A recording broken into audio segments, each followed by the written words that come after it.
Well, welcome everybody to the Strategy Policy meeting of the Wednesday the 3rd of June. Gosh, June already. Hideous that it's going so quickly. Just before we start, a quick whakataki. Pera whati whati ko, which means a day of hard work. Today. Indeed. And the hardest part for me this morning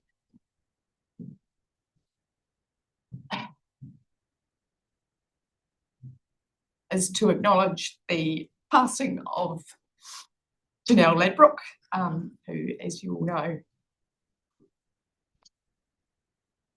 was a member of our EMF team and many other things over the years. Her funeral is tomorrow afternoon, so you're all welcome to go. But our heartfelt sympathies to family and friends and colleagues. I knew Janelle personally and her boys, so it's very sad. We just want to pass on our thoughts to them and those who are dealing with such a terrible thing. So just take a moment if you want. Chair, would it be appropriate if we just passed a resolution of condolence to the family and acknowledging their contribution here? I'd be happy to move the motion. Thank you. I think that would be lovely. And I would be happy to second that. All those in favour, please say aye. Against? Carried. Yes. Second. Right. Apologies today. Do we have any? Any further declarations of interest that are not already noted? No public forums, deputations, as far as I'm aware. So we can move to item 5, which is the confirmation of minutes of the strategy policy of 15th of April.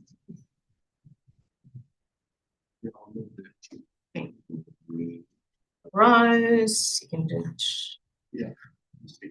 Lovely that thing. All those in favour, please say aye. Thanks. Carried. Thank you.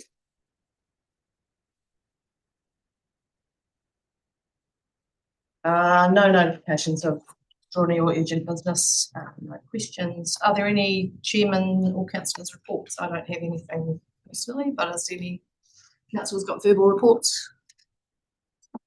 Nobody's done anything amazing or exciting. All right, for the British.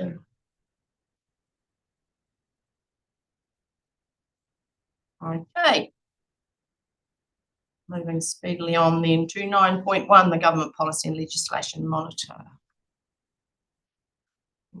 Marcus to join us. Thanks, Marcus.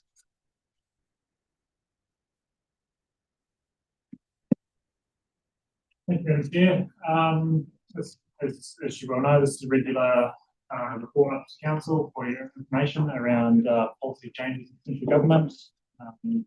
So I'll work through the executive summary and timetable, the implementation timeline, and then work through in more detail.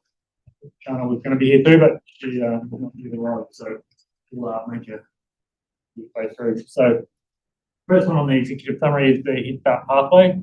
So as councillors know, there's a 90-day period being provided for the closing window on the 9th of August for local government amalgamation proposals to be submitted, but generally the request is being towards unitary authorities. So I understand regional councils are unable to put an application in, but it's beneficial to actually any TA that is putting proposals forward should be actually having conversations with the regional council as well.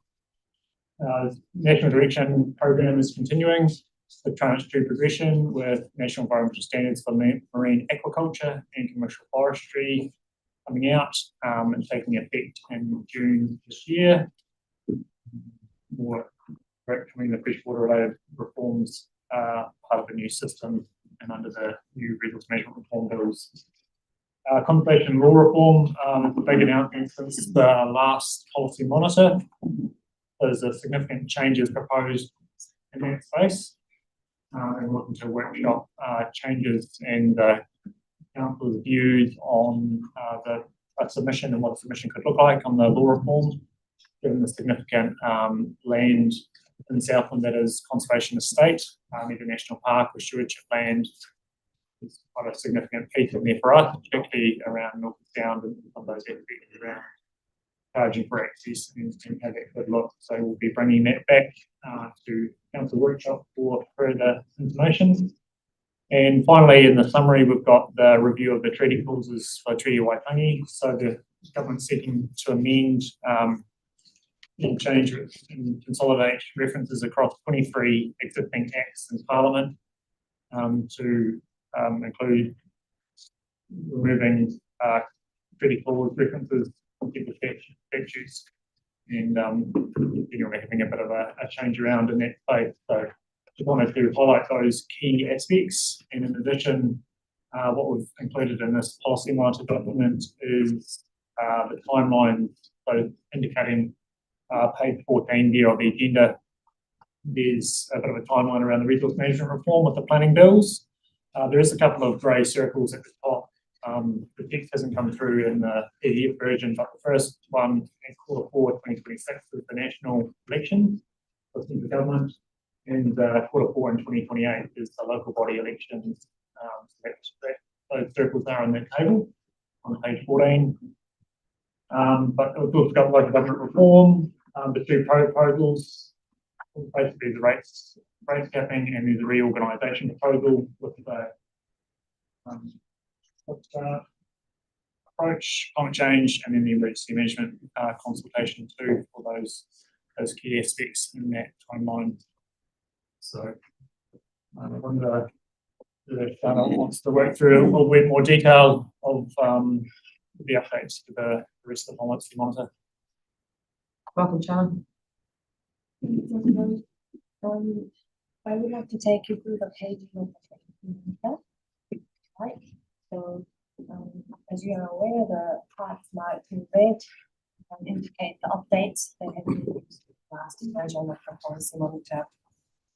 The first up on page 5 of the policy monitor covers the changes in the direction. So the changes introduced include regulations for managing relating to electric vehicles charging and stock exclusion, and changes relating to marine agriculture and commercial forestry. So we have staff have assessed that changes relating to stock exclusion have relatively minor impact on staff, and due to our development plan having more stringent provisions that apply. And regarding marine agriculture and commercial forestry changes, they come into effect from tomorrow. So the staff are currently working through the details to support the implementation of the national direction. They appear to provide a mixed picture for the victims, and more details may be available in the future. If we move on to the page 7, we will cover an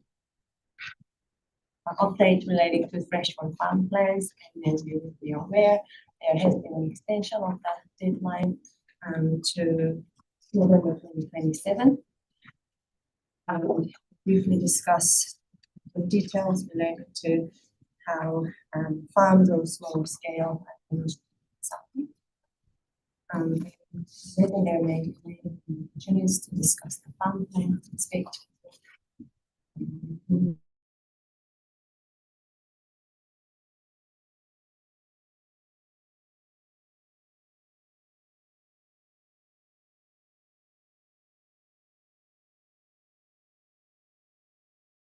Recently released more details about the changes being made to the Climate Change Response Act. Previously, the staff had thought that the changes were relatively narrow scope relating to adaptation planning. It will introduce more clarity required for progressing adaptation planning within Southland, including how we can which we were linking to resource management reform. So councils will be required to identify priority locations and put in place implementation plans to actually action adaptation required in the region. In addition, it appears that the Climate Change Response Act is being amended to introduce more significant changes to how climate change is managed in New Zealand, and that includes restructuring of the framework, governance arrangements, emissions reduction planning, trading scheme, emissions trading scheme settings changes, and the role of climate change commission. So in more detail, Climate Change Commission will no longer be required to provide advice relating to emissions reduction plan, and when amending the emissions reduction plan or adaptation plan, the government will not be required to engage in consultation. And industrial application is being streamlined to provide certainty for investors. So as with many other areas, it appears that the government is seeking efficiency gains, which comes at a cost of public transparency and participation to a degree. Just one more thing to note in that topic is that the tort claims brought against corporations for breach of climate change obligations is going to be reviewed in the future. And staff will bring more details about the various changes in the future. Moving on to the topic of biodiversity and biosecurity on page 12 of the policy monitor, where a lot of changes are currently occurring. As you be aware, conservation reform is currently taking place, with conservation amendment bill having been introduced to Parliament on the 7th of May. So staff are currently working through the details to prepare council's submission, and those details will be brought to you shortly in about 2 weeks, with a workshop scheduled for 18th of June. Just to briefly discuss the key proposals, it's proposed that there be clearer rules for granting concessions, and there's going to be a significant change to how documentations, policies are being developed within the conservation area, with the current plans and strategies being replaced with one national conservation policy statement, which provide for the development of area plans that are supposed to cover all the land in New Zealand. Access fees for international visitors, that's being introduced. And also it's going to be easier to exchange or dispose public conservation land, and with certain criteria to ensure that this is not misused to undermine conservation outcomes. So that is, those are the matters that we are watching closely. And following that section, we have briefly discussed implementation plan for New Zealand's biodiversity strategy and predator-free 2050 strategy, and those will be covered in a separate item later. Moving on to the topic of fertility, on page 14 of the policy monitor, we have discussed the latest decision by the Cabinet in some detail.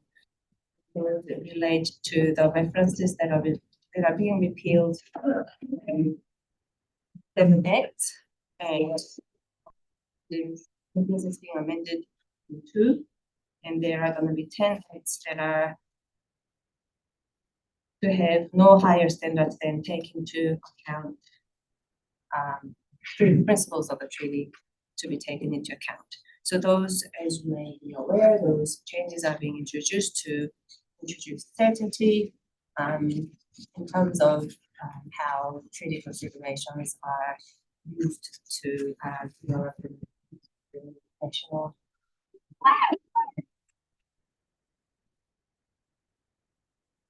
So those, as opposed to how things were seen previously, that we initially thought there was going to be a bill based on the government's advice, and now it seems that those changes are being introduced gradually through amendments to those acts. as a whole. So we will be watching closely how this is being done, this gets done, and bring it back to you as well.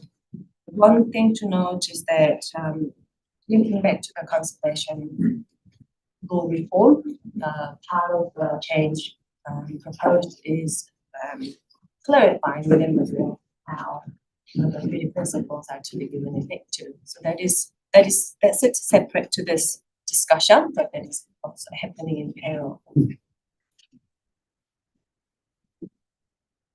To skip a few pages without any red sentences and move on to page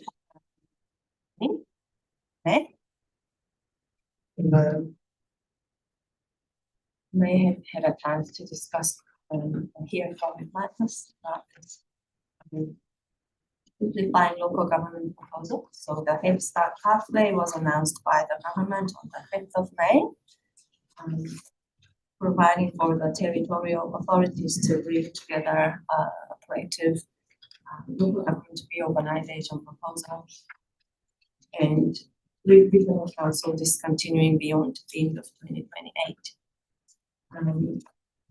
So we have outlined some criteria that relate to how the proposals can be developed and presented to the central government. I guess the timeline is quite important in this matter.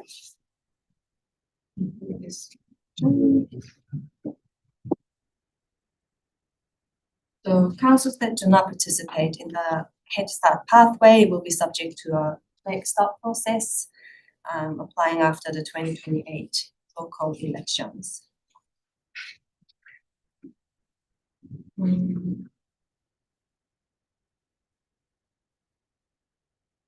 If I may touch on the Regulatory Standards Act, covered briefly on page 22. The new development from the last committee meeting has been that the Regulatory Standards Board introduced statutory guidance that can guide councils and other entities in developing and meeting the requirements of the Act, including the consistency, developing the consistency statement that will be required going forward. I had a brief review, had a brief review of my document. It seems to provide some guidance, but it was unable to provide perfect clarity on how we can discharge the duty. So that will be work to be undertaken in the future. That brings me to the end of the policy monitor. Once again, a long list. Just before we move on to questions, it was raised at the advocacy forum that we circulate the policy monitor to the long list of participants. So if we could just make sure that happens, please. And they can be amazed by it as we are in their own ways. Any questions, Councillor Rodway? Thank you, Madam Chair. I don't think it's in here, but it's been on the news the last couple of days about the government proposing to prohibit the voting of non-elected people on council committees. I just wonder if you know much about that and whether there'll be opportunity to make a submission. Obviously, we have appointed people for a number of our committees. There's the Investment Committee and the Risk and Assurance Committee, and these people provide a valuable contribution.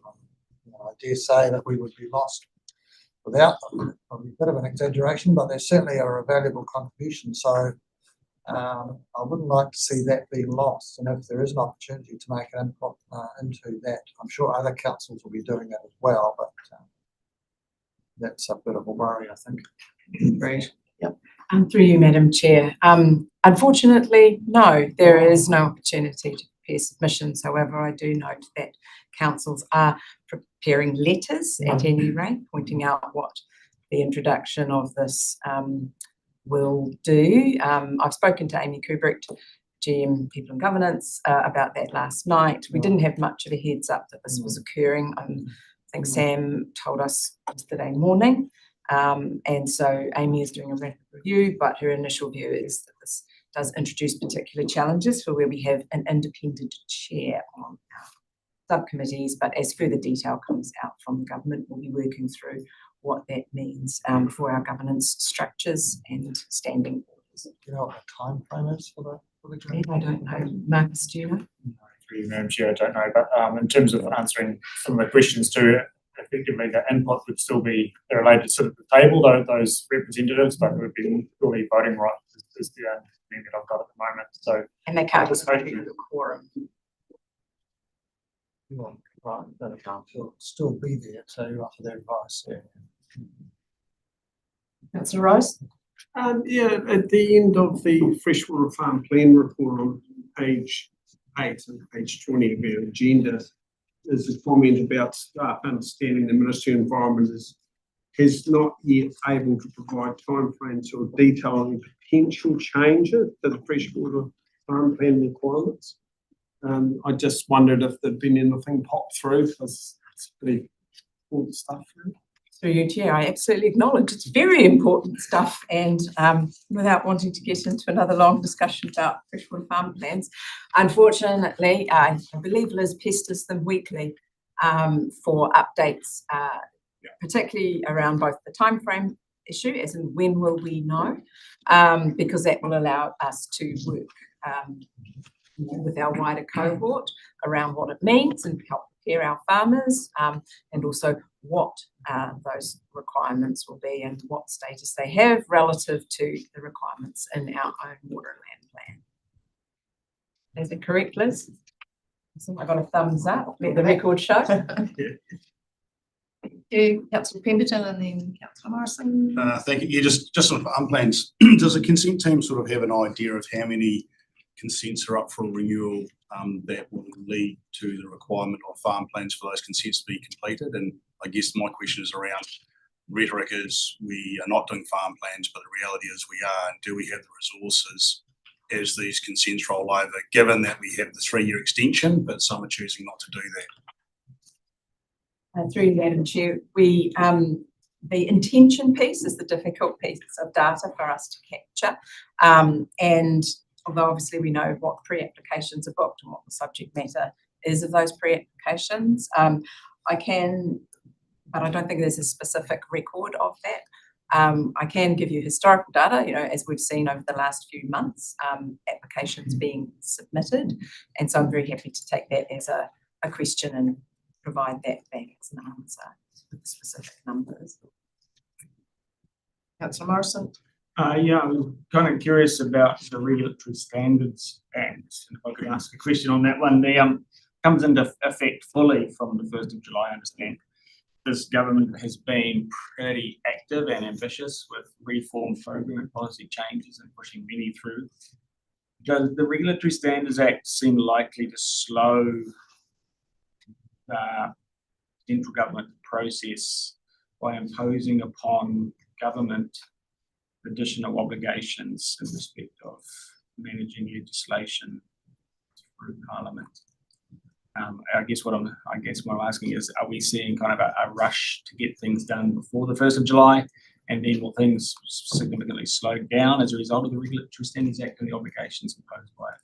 What are your thoughts on that? I guess it's testing. Through you, Madam Chair, I think this government's been putting a lot of legislation through at pace. I think some of the early stats I heard that there was a number of matters going through under urgency to get through the policy ambitions as per the coalition agreement. So it doesn't feel like there's a rush happening before that cut-off date. It feels like there's been a rush on since this government came in. So I'm unsure whether there's a rush around that time frame. I don't think it would probably slow the legislation down much. I think it's purely just to try and provide a more visible criteria that the legislation needs to work through in order to get to meet the thresholds to go out. So as opposed to prior, where it was more open and you could do different things. is sort of setting a more sort of handrails around how it progresses its way through. So I don't think there'll be much change in terms of the speed at which the legislation will be working its way through central government. Because I guess I was interested in that sense of a consistency statement and that supporting evidence-based policy making. I would imagine it would leave a paper trail that would be more evident if decisions or policy decisions reflected something other than evidence-based decision making. Thus, government might want to proceed more cautiously through that process, I would have thought. It was just something I've been wondering about as I reflect on that act coming into effect from July. Through Madam Chair, we did make a submission on that bill as it was working its way through the process, and I think spoke to the select committee on that one around the criteria for assessment. A number of those criteria, guesses were around liberties and property rights, and some of those aspects. A notable admission of the criteria was treaty implications on treaty settlements. So, yeah, effectively, there will be a bit of a paper trail of the consideration of the certain aspects, but they may not be as broad as we submitted on in terms of our organisation submission. Thank you. Just a final comment: sharing the monitor document with the Advocacy Forum folk, we'd like to also survey participants, so we might do that in conjunction. One email going out with the survey and the monitor attached to things, something we can coordinate on. Thank you. 2 or 3 things from me. Just wanted to highlight that the freshwater farm plans, not that I want to open this can of worms, it's the certification deadline that's been delayed, moved forward, not the fact that you need a farm plan or not. Question regarding the biodiversity strategy.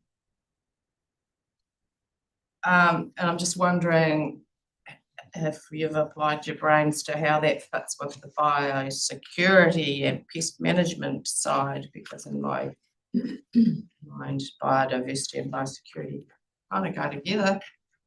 So I'm just wondering if you see if you're seeing any tension points between the implementing the biodiversity strategy and the biosecurity part of what we've already got. Thank you, Madam Chair. So the two pieces that were mentioned in the past monitor, they form part of the broader package sitting under the biodiversity strategy, which identifies 5 key pressures on New Zealand's ecosystem, and invasive species form these key pressures identified. So they are incorporated within that package, acknowledging that biosecurity, management of biosecurity plays an important part in balancing biodiversity. And those 2 documents they do not provide statutory requirements that we should comply with, but they are very useful tools for providing guidance and clarify national priorities that can be used to align regional programs to enhance consistency. So, I don't see any tensions because those documents are expected to work together to achieve the towards common outcomes. Great, thank you. And one more question from me before I go to Councillor Rose. The Head Start pathway, just wondering what engagement we've had from the territorial authorities on that, given that it's up to them. Through you, Chair, I think that would be a question best answered by either Rachel or Sam. That would be Sam. Please come to the table, Mr. Ross. By our Chair. Or perhaps both of you. I think probably the chair. I'll give you. All right. So, obviously, with the Mural Forum, we have been discussed.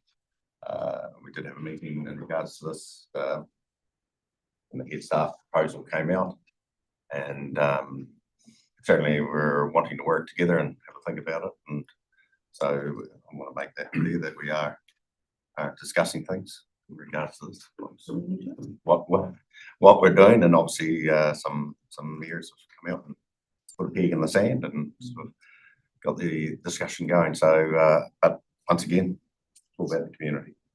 So, we need community input into this, and even if it's a bit rushed at this stage, people, if there was a Head Start proposal put in, there's still a couple of years till say the 28 elections to try and sort how this would work. So, so it's ongoing. That's all I say, and discussions that we do have neighbours in Otago too. So, just to state that there is a bit of discussion going there too. Okay, Mr. Rossiter, Steve.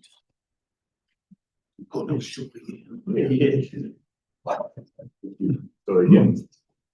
Through you, Chair, yeah, just to add to that, there's a lot of work and discussions going on behind the scenes. You'll have seen, for example, Wellington have announced today where they're looking with amalgamation. There's a lot of stuff happening around the country.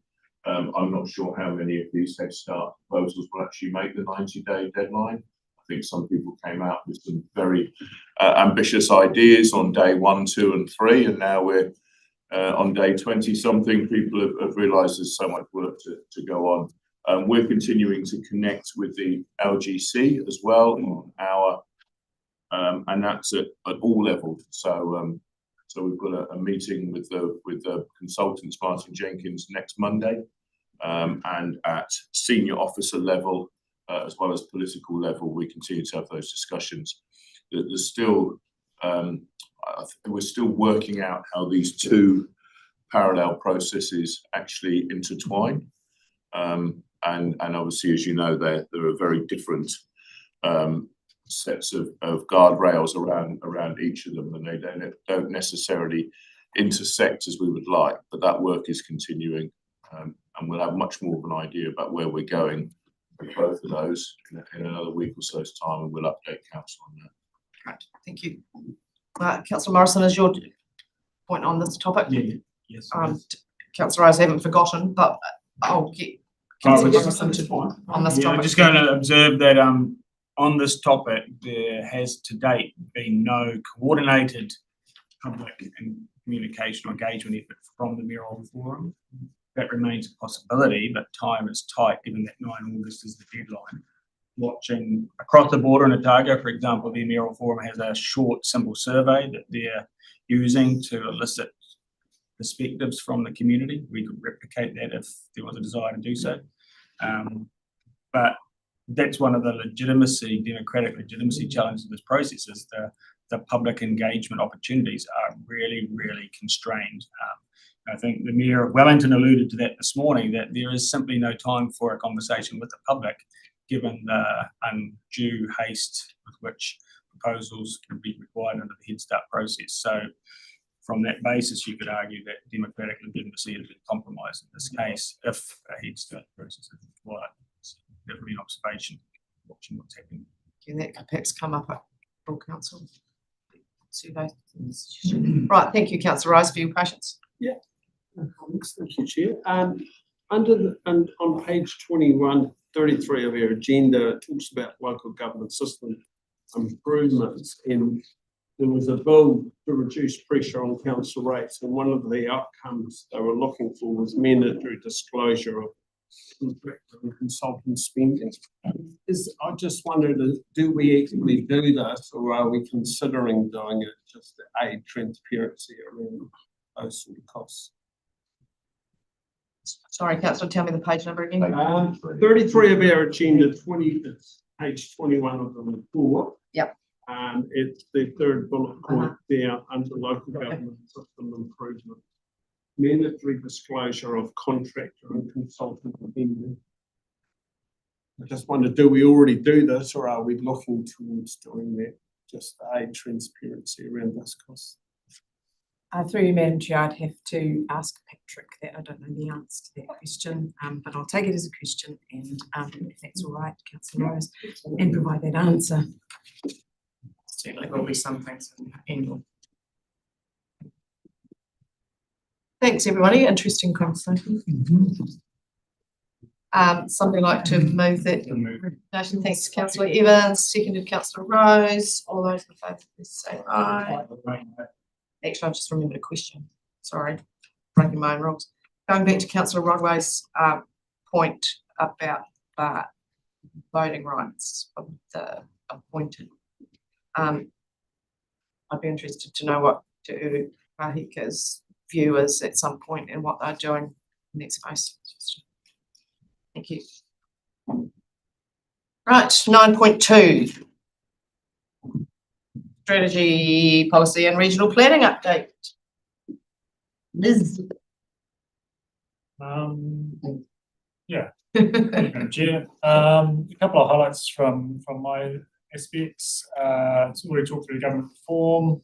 I guess one of the key things around the replacement bills to the Resource Management Act is so that committee is going to report back to the House on 26 June. So there's about 3 weeks we've got, and then we'll hear how those decisions are shaping up. There's significant engagement and submissions on those 2 replacement bills to the Resource Management Act. There's a number of stakeholders that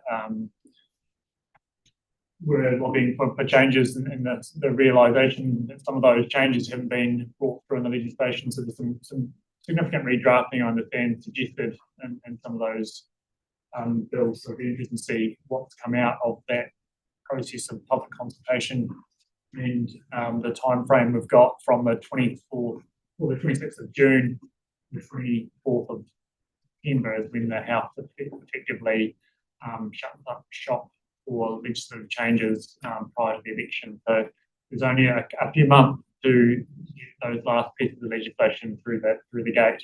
And picking up on Councillor Morrison's perspective with the Regulatory Standards Act, that whether it'll speed up or slow down, it'll be interesting to see just how big the policy shift is from what was notified to what was informed through the submission process and the overall outcome of where those acts are going to land.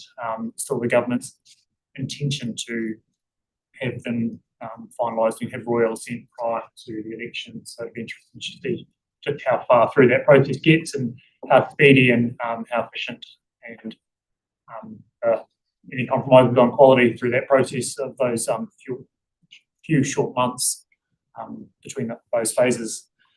For me, down into the next thing I'll talk about is core district plan review. So it's page 37 of the agenda. Environment Southland has joined the groundswell appeal on the core district plan as a section 274 party. So we have not appealed directly that district plan, but effectively groundswell has appealed, and we've joined that appeal because it relates to flood infrastructure and flood concerns, significant point about permission. So we're in as a party from a technical perspective to make sure that any considerations in that space reflect the regional policy statement. So effectively we're joining the existing appeal through that process. Staff presented to the Invercargill City Council on their district plan change 2, the code of practice plan change. That hearing was held on the 20th of May and had a brief conversation with the panel on that. So we're awaiting a final decision on how that's going to come out. Other pieces of work we've been involved with, there's been another requirement for Space Operations New Zealand Limited. So it's been in existence for about 15 plus years, and there's potential risks associated with the industrial land zoned down Ararua that may compromise the efficiency or the ability for that operation to continue. So they're seeking a designation to recognise the existing activity that occurs down there, making sure that the benefits of that geolocation in respect of the space station requirements are maintained. So we've submitted as a neutral party on that notice requirement process, just to make sure that we're in the process, but not necessarily taking a side around how that's going to work. More of a watching brief, but what was valuable piece to be involved in. And then there's an update on the long-term plan, annual plan and regional spatial planning, which effectively long-term plan is underway. We've been working through a number of different processes with councils on that, and a number of pieces still to come, and environmental scan as part of that process. And we're moving forward into topic summaries, and particularly around our functions moving forward as local government moving forward.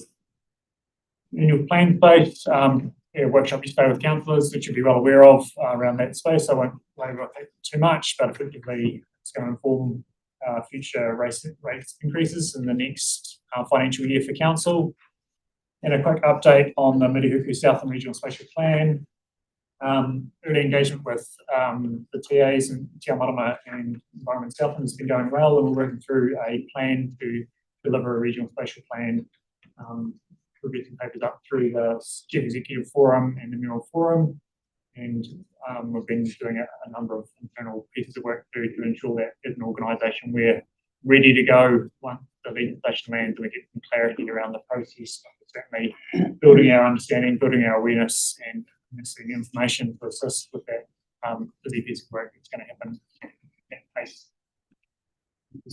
Yeah, which is a bit of a segue into Southland District Council is embarking on a number of community level spatial plan plans for their communities, and about 23 they were hoping to get developed in the coming months, and that's involved quite a bit of work from Environment Southland as we're feeding into that process, that's helping them with natural hazards information and just making sure that they're aware of constraints and opportunities at that more local community focus. ICC are also looking at starting a spatial plan for the city, and so the ideas they're quite a more focused spatial plan, the regional spatial plan. If you think of it, the regional spatial plan will be taking a step up from like an aeroplane point of view with your eyes kind of squinted, as opposed to the community plan, which is you're down on the street level talking to people. So those exercises will feed into the regional spatial plan. But yeah, we have been involved in those processes, and we will keep being involved in those processes. Having the regional planning managers working together has been fantastic, just to make sure that links are being made in that space. As always, natural hazards inquiries are still continually coming in, so there's a bit of a report on that. Our appeals, we haven't really had a lot of progress since we last reported. We are still awaiting a decision from the High Court on Rule 78, and we're also waiting on a Environment Court decision on Rule 24. So we've been reporting into the courts, just letting them know what's happening with legislative changes, and for them to consider it in their decisions. We've been told that the Environment Court process will, what words I think I've got in here is we'll see a decision in the near future. That was a few weeks ago, maybe even over a month ago, so we're just waiting with bated breath as emails come in. I get all excited, but they haven't quite got it yet. And the plan modification processes that we've got sitting with Ministry for the Environment, also there has been a lot of progress since I last reported. The Ministry for the Environment have undertaken the investigation reports. They're still sitting in draft. In the meantime, we've been talking to them about how they might want to go and consult on those. So we've provided a lot of assistance in terms of who we think they should be engaging with, either directly as likely affected parties, but what channels that we've got available here that they can use to start spread that message as soon as we do get those reports from them. And my email with the Ministry yesterday was hopefully in the next couple of weeks we will see those investigation reports completed. I believe the fuel crisis has taken some stuff sideways, so that's what we've heard in that space. Otherwise, bylaw, flood control bylaw is underway, and I believe that there are authorisations coming in, and so they will be reported on our website once the process has been completed with them. But the implementation of the bylaw is well on train, and we'll talk about the navigation safety bylaw process soon. Through you, Madam Chair, I've just got one addendum to the report. Shana just emailed me. If you recall how the committee requested that we write to the New Zealand Infrastructure Commission as a follow-up, as we didn't get everything we wanted or advised.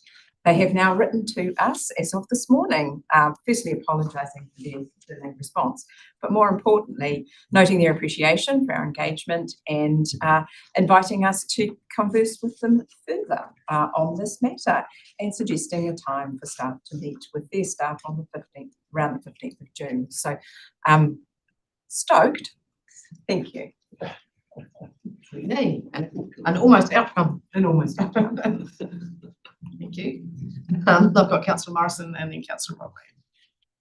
Two questions or points, maybe. One is on the plan modification proposals. It seems that there's an uncertain timeline associated with that, which makes it difficult for us, staff and council, to plan work associated with those modifications that may be, and there's going to be resourcing implications that have cascaded into the next financial year as part of that. Can we seek in writing some confirmation of that timelines to resolve this issue from the ministry, please? Is that something we can formally request in writing from them?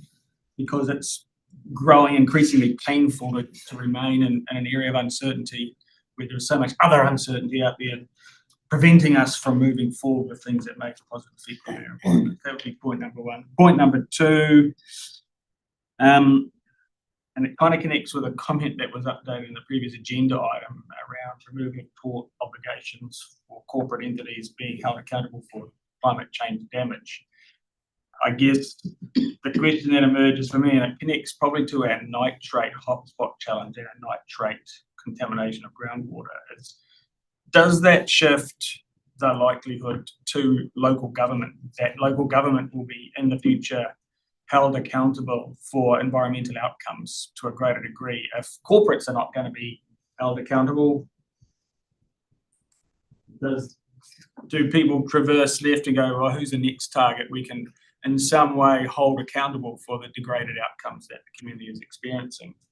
And I guess on that, I've written out that is, what are the options we have from a policy and strategy perspective to get ahead and think of what are the levers that might be pulled on nitrate hotspots in Southland?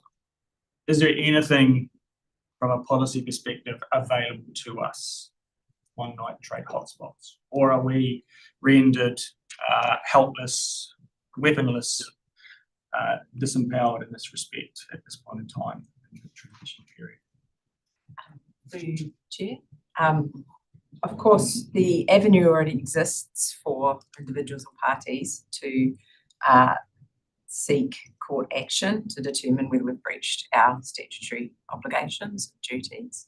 And we will have seen that that has occurred to Environment Southland with respect to the ELI case as well. So presumably, whilst that avenue of the tort pathway has been shut down, that remains an open pathway for individuals and organisations to pursue with respect to statutory duties and obligations we have with respect to climate change regulation.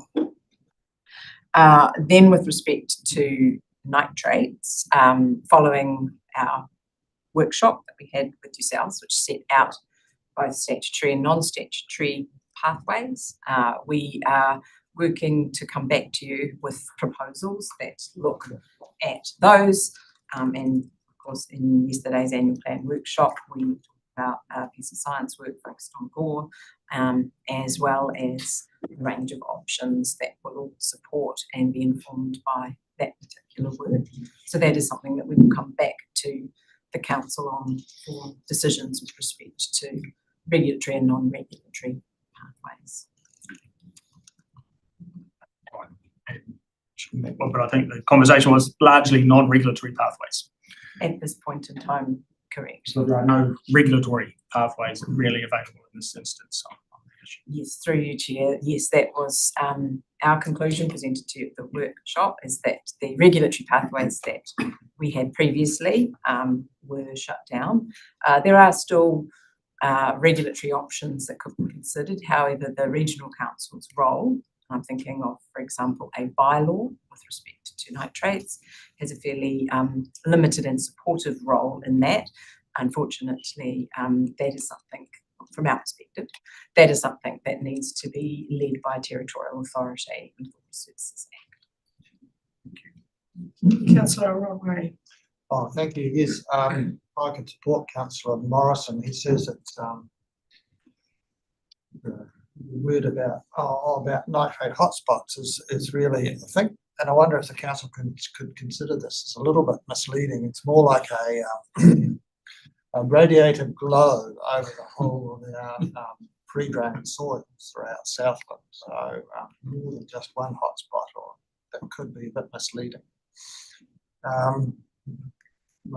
I share his, I'm sorry if I may, Madam Chair, I share his concern about the slow rate of our ability to change in the regulation relating to wetlands. Is that, you know, that we applied to this, to the government, to Ministry for the Environment, to get this change so that we can speed up the rate of wetland enhancement. And you use the word painful, I think it's more excruciating. It's incredible how slow a thing that is going to do some good can take to get through the system. It's really bad.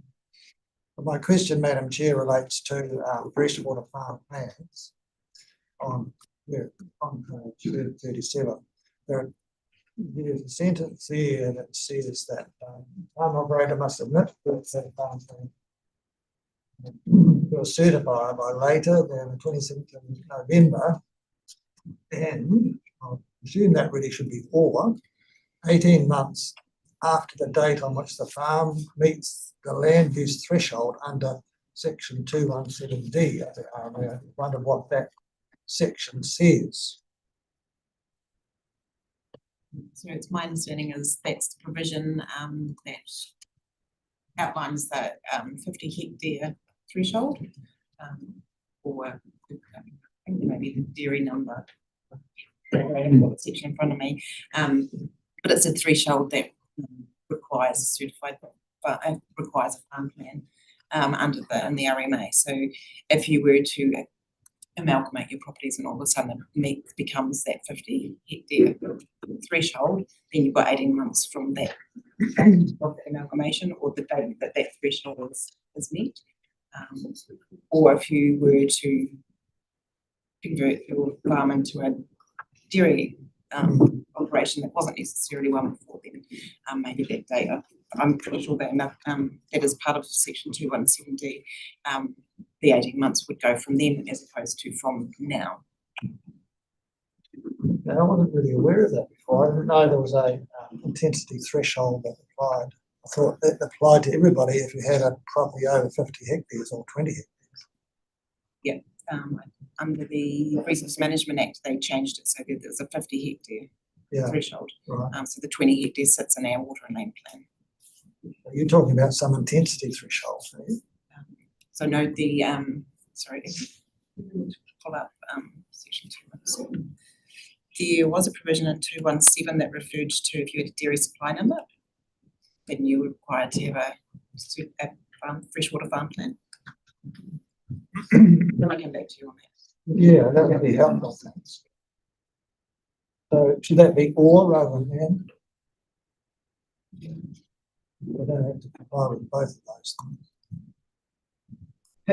It's the later of the 2 days, so it's correct. So it's either the 27th of November or the 18 months from meeting that threshold, and it's the later of those two. Yeah. Okay. So I'll use some clarification about that. That would be good. Thank you. Yeah, that would be helpful. Thank you. I've got Councillor Young, and then I'll come back to you. Okay. Thank you, Madam Chair. Look, just a question. I was wondering about the appeal with Groundswell, the Gore District plan. Is that just around, what did you say, flood control or something? Yeah, through Madam Chair. So effectively, Gore District Council notified their new district plan, and Environment Southland submitted on flood infrastructure, the nature of the flood impacts associated with existing stock bank or flood bank heights in Gore. So just indicating that Mataura River is going to have floods moving forward. The rules associated with development patterns in the Gore district needed to consider the impacts of those flood events. And as part of that process, we provided information on flood return periods and heights and flood modelling information. So that effectively Gore District Council made a decision based on the information we prepared, and Environment Southland chose not to appeal that decision that they made. However, Groundswell, as a submitter on that same provisions, made an appeal on the heights of floods and associated impacts And then because those two were already in appeal, disagreeing around the position of whether flood heights or the impact associated with the flood heights, we chose to join that appeal on the basis of the technical information we hold as a regional council. So we're effectively making sure that any conversations around where the rules will land in the future is informed by the information from Environment Southland. So if we were not at the table, then we wouldn't be able to partake in that conversation. So it's purely just getting us a chair at the table. We have a conversation around the impacts associated with flood impacts in the region. And that's the only, it's 274 party that you are true to the planning. Thank you. I've got Councillor McFarlane, then Haley, then me. No, I just had a question around the GDC plan as well. And I just need to thank Lucy, she sent through stuff because I had asked a question. There was some posts online were indicating 1 in 200 year floods modelling and things like that. And and I've asked, can I have the right information? What was it based on? Because there's climate change debate, was it based on all these things? I'm saying that what you've written here now, because I was just quickly browsing over it. Lucy just sent it through to me. It would be really good to somehow, are we able, like it's under a process at the moment, but are we able to really clearly state what we did in regards to this? Be a bit more informative, because we're getting pointed a finger at us being we're the problem. Through you, Chair. So It's their job. I'll step carefully around the process part and leave those to Mark. Yeah, I mean, there's legal stuff going on here too, but I just wonder, what can we do? Yeah, in terms of the evidence that was already presented, so what I've just sent you, Chair, is that is kind of a synopsis or a synthesis of evidence that we presented, which is already public. So there's nothing from a process perspective, I don't think, in these fine people's hands, to stop us from reiterating what our position was and what was put forward. So for the room, I sent the chairman just a couple of bullet points of what are those key messages from our 2 pieces of evidence that we put forward from my team. So Joe Patterson put up what the model looked like and how we recommend using it, and then Matt Gardner, who actually built the model, put a separate piece of evidence together to explain how the model was built. So probably worth noting as well that GDC also commissioned a model to be undertaken of the flood risk in support of their own process, done by Tonkin and Taylor. It's a slightly different tier of model. It's less refined than ours, which is why we then presented ours as well. Show similar things, but ours has got a more level of detail and is a more rigorous tested model than the Tonkin and Taylor one was. So I'm happy to I'll talk with Adrian, as she's sitting at the back there, about how we can make use of some of that I've sent you. Well, I think it would be good. I mean, I've seen the around everyone who wants to hear, We can put it. but it just clarify some of the information.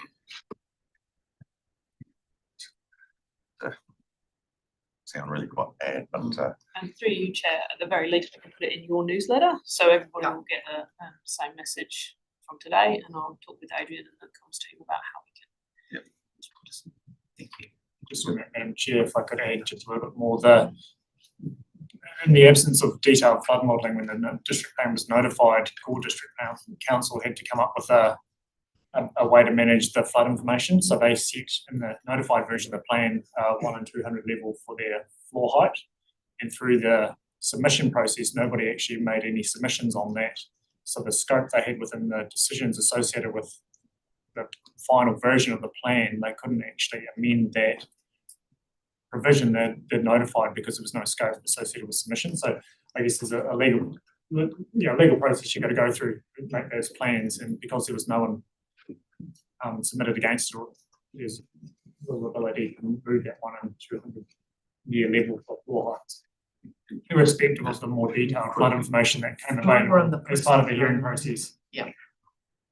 just quickly, obviously, is that the level that they're talking about is a 1 in 200 year, when they're talking about 2.8 metre high floors, building based on the 1 in 200, but we haven't modelled 1 in 200.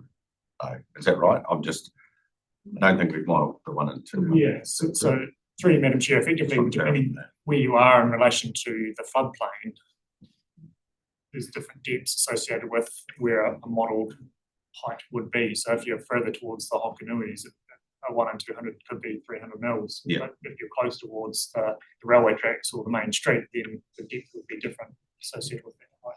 But I'm saying we haven't modelled that. So through you, Chair, the model that we put into our evidence doesn't test out to a 1 in.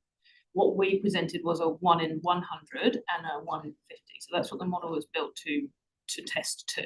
That being said, as Marcus just talked about, we also ran 9 breach scenarios and a bunch of other kind of worst case scenarios, not actual worst case, but scenarios were run through the model to present additional information for them to consider. The height point that you're making in terms of it's different at different places relates to the way that we articulate risk in relation to those flood hazards, and the Australasian guidance that we use to build our models takes into account the rate and speed as well as other things. It's about how it will actually impact people and vehicles and houses. So it's not a 1 in 200 is not what we modelled, but the impact could be up to that scale because of the way that we measure it. Does that make sense? Yes. Yeah, so there's a different ways of kind of articulating what has a classification. Might be one of those areas where we look at risk in a broad sense. There's different kinds of risk depending on where the breach scenarios may or may I've opened a can of worms. So I'm now we going to have, stay at the table. Councillor Rodway and Councillor Matheson, and then we'll move to Amy. Thank you, Madam Chair. Yes, the 1 in 200 or 1 in 100. I thought that was older terminology, and now we use 1 in 100 as a 1% risk. Yep. 1 in 200 is a 0.5. So I think that when you talk about 1 in 200, people think, oh, you know, that's not going to happen. But when you say, well, it's a 1% chance, it's a lot better chance of winning lotto, obviously. So it's a better, more accurate way. Correct. And again, through you, Chair, the one core thing that our evidence put up was that elements of our flood bank infrastructure wouldn't hold up in a 1 in 100.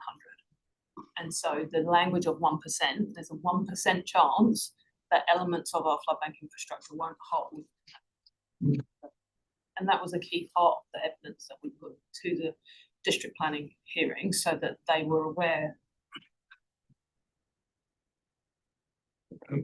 Thanks, Councillor Matheson. So actually, Gore basically got called out simply because they proposed the change. There was no submission on it, and they had to move forward with the change. Correct. Simple as that. Haley and then me. To go back to another can of worms, I just wanted to provide a more fulsome answer to Councillor Morrison. I've been gently reminded that there is a regulatory pathway that is available to the council. We can seek an exemption from the minister to pursue a nitrate plan change. So it's limits around that.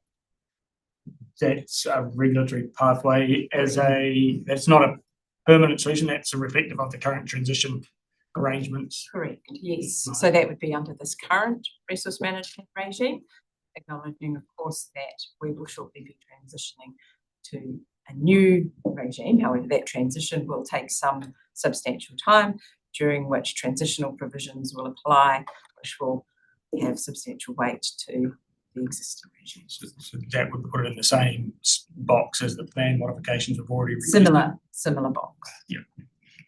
Take it somewhere Yeah, I else. just want to make sure I gave you a fulsome answer. Thank you to Marcus for giving me a Teams-based poke. Thanks. Just one thing from me, or maybe two. The natural hazards and the spatial planning data and information sharing, really good to hear that engaged with SDC and ICC particularly. But wanted to acknowledge that I guess, as you referred to it, there's the helicopter view and the on the ground view. Some of our data will be here and some of it will be here, I'm assuming. So just because we've got lots of data doesn't, I don't know whether it's fit for purpose or not. in this conversation.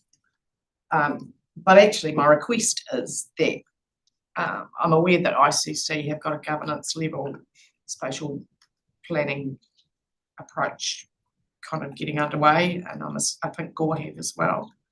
Could be wrong there. I'm just wondering, when the governance layer here is actually going to have a focus, not the workshops, but a more informed and regular approach to contributing to that spatial planning work. We don't actually have a spatial planning governance group, whether it be a subcommittee or a whatever, or whether you want to take it as a whole committee. I don't know what my colleagues will be thinking, but I think we need to make a decision about how that is going to feed into the professionals having their spatial plan conversations. Currently, the work program is focusing on the plan and progressing a program plan through the CE forum and then the Mayoral Forum, at which stage hopefully we'll be able to open up conversations with you as a committee on content and process. Yeah, through you, Madam Chair, we're seeking to, I guess, use this committee to provide updates, but in terms of forming a subcommittee or a Environment Southland Spatial Planning Committee as such, our internal staff view, I guess, is that the legislation which will be landing between here and September will mandate a regional spatial planning committee to make the decisions associated with developing a regional spatial plan, and that committee would be made up of local government within the region, whānau representation and Crown representation. So I think that would be the oversight for the delivery of the statutory requirement through the regional spatial planning process. So my view as a staff member would be that we would provide regular updates to this committee around the process for regional spatial planning and how the different steps are coming up and the decisions being made, and take advice potentially through workshops and through this committee to provide evidence back to the regional spatial planning committee. But happy to hear any thoughts associated with the council's views on that. Madam Chair, I note we do have, we are planning a briefing session, which will start to answer questions about what this is, how does the governance work as envisaged and the like, and then we do then anticipate hot on the heels of that a workshop to get some input from yourselves on key elements that are critical to have governance input on as the staff work towards a plan for the plan, which means that we can collectively across governance and mana whenua move quite quickly once royal assent is achieved, and we're kind of in a go live situation. We also will be using the Mayoral Forum as well through the CE's forum, so that we can get a collective governance view or input, as well as then individual workshops with ourselves, and then the territorial authorities will be doing the same too, to get that individualised governance input. And we will be bringing to you and via the Mayoral Forum, most likely then proposals for how that ecosystem of governance works up to the Regional Spatial Planning Committee as legislated, so that you can then collectively agree how that works best for yourselves and the constituents that got you here. I know. Complicated. All I can do is shake my head. Yeah, just important that we have our own governance input rather than us, as well as, in my view, but we can perhaps cover that off in a briefing / workshop. Councillor Matheson, you had something? Well, it's probably actually, yeah, thank you, Chair. I think it's maybe covered it off. I see where it's scheduled for later next month for a workshop. Yeah, I just wondered if the timeline's adequate, or do we need to be a bit earlier than that? Through you, Madam Chair. The timelines unfortunately have been driven by the availability of information. We're because regional spatial planning is new and is fairly new in Southland, we're actually getting some support to help assist us with that. And so we want to make sure that there's enough to brief you on, other than just, this is what the legislation says. Here's how other processes elsewhere in the country that have a similarity have run well. This is, and so these are the things as we move forward. So it's not ideal. I will that, but unfortunately, you are quite busy folks, and so scheduling it in has been a little bit of a challenge, but it's in the diary now. So yes, acknowledge the problem. It will be a rush. Thank you. Right, extensive, broad-ranging conversation. Sorry, just to roll back to the question in section 217 in relation to farm plans. I've got the section in front of me now. The threshold for when a freshwater farm plan is required is 15 or more hectares for pastoral, arable, mixed land use, or viticulture and orcharding. It's 5 hectares for horticulture other than viticulture and orcharding, or you have a dairy supply number. That's where the question around intensification is might be. There is no threshold around intensification. It's around the activity type. It's an activity type. Thank you. Would somebody like to move that we receive that? Yeah. Thanks, Councillor Rice, seconded Councillor Rodway. All those in favour, please say aye. Aye. Against? Carried. I'm aware that you're probably hanging out for a cup of tea, but we might keep 9.3. Yep. If we can. And then have a break. Thank you. Through you, Madam Chair. So this paper, Brief Visitors, is the result of a question that was asked by councillors a while ago. My apologies for the time that's taken. We reached out through to Ukahika, to all of the regional councils and obviously the unitaries to find out the funding allocations that they were making for freshwater farm plan implementation. What I would say is it's very difficult to compare apples with apples, unfortunately.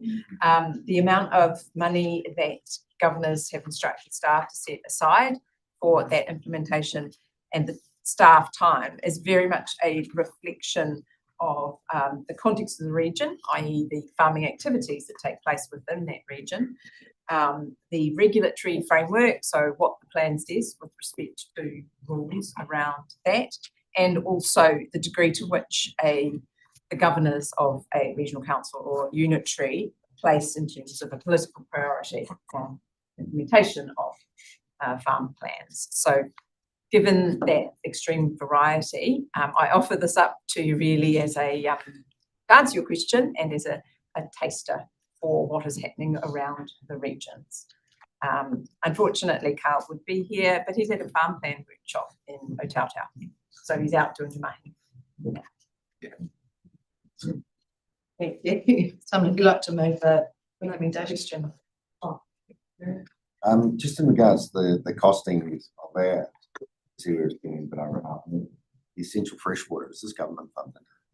I don't remember. Are we getting government funded in regards to farm plans down here? Yeah, I think that does refer to the funding that we got. So that is, yeah. And is that on an annual basis? Through you, Madam Chair, that was the funding that comes to the end at this financial year. So we're obviously looking at spending another $500,000 next annual plan. I'm just looking at this in regards to saying, a lot of uncertainty, but trying to work out how people were engaged and what it's costing. As a community that like if it was 1,000 farmers, it would be $500 a year in regards to just around farm plans. And I know we're not probably engaging 1,000 farmers, like be a couple hundred maybe. So all of a sudden, you're doing $2,500. I'm just looking at this. There's a bigger picture here, but if you just start and say how we need to reach more, we need to do more. And we don't seem to be sometimes getting the engagement. we are putting a lot of dollars into this. It's a long game, I know that, and we've got to start somewhere, but, you do, you know, the rest of the community is probably looking, going, well, there's a lot of our money going into this. You're only dealing with a handful of farmers, try and bring them up to speed, so just putting it out there. It's not a question, it's actually just looking at the data and saying, and no doubt that's relevant. Few other questions, John, oh, sorry, Chair. I'm just looking this way. Councillor Pemberton and then Councillor Morrison. That data. Thank you. So, thank you, Madam Chair. So just for clarity, that 520K, that's external funding by the government. That 100K, I'll see there, it's got contractors, solicitors, workshops, general expenses. How much is actually on solicitors? I guess I'm digging down to the detail around, we've been told by the coalition that we're trying to simplify things, but if we're burning cash on solicitors, I find it very critical that we're trying to get this process done. And so it would be nice to actually know how much we're having to spend on engaging lawyers, because it is quite frustrating that we have to defend our position on something we already have a plan for. Madam Chair, I will need to get advice on that. It's not my division, so I don't have the same intimate familiarity with the budget and spend breakdown. I'd need to liaise with Sam on that. So I can take that as a question and bring it back. Councillor Morrison. No, I perhaps was just a reflection, and it connects with the previous point we've discussed around money that might be set aside within a budget for progressing farm plans and having staff engage in that. The observation earlier that, for instance, with nitrate hotspots or groundwater contamination, that if there is really limited opportunity for us to apply regulatory solutions, then we are switching to non-regulatory interventions. Regulatory, traditionally, historically, the thing we have a monopoly to do in the region by virtue of legislation, which is some might use the term the stick. If we aren't available, don't have the stick available to us to use in this instance, we have to resort to the carrot.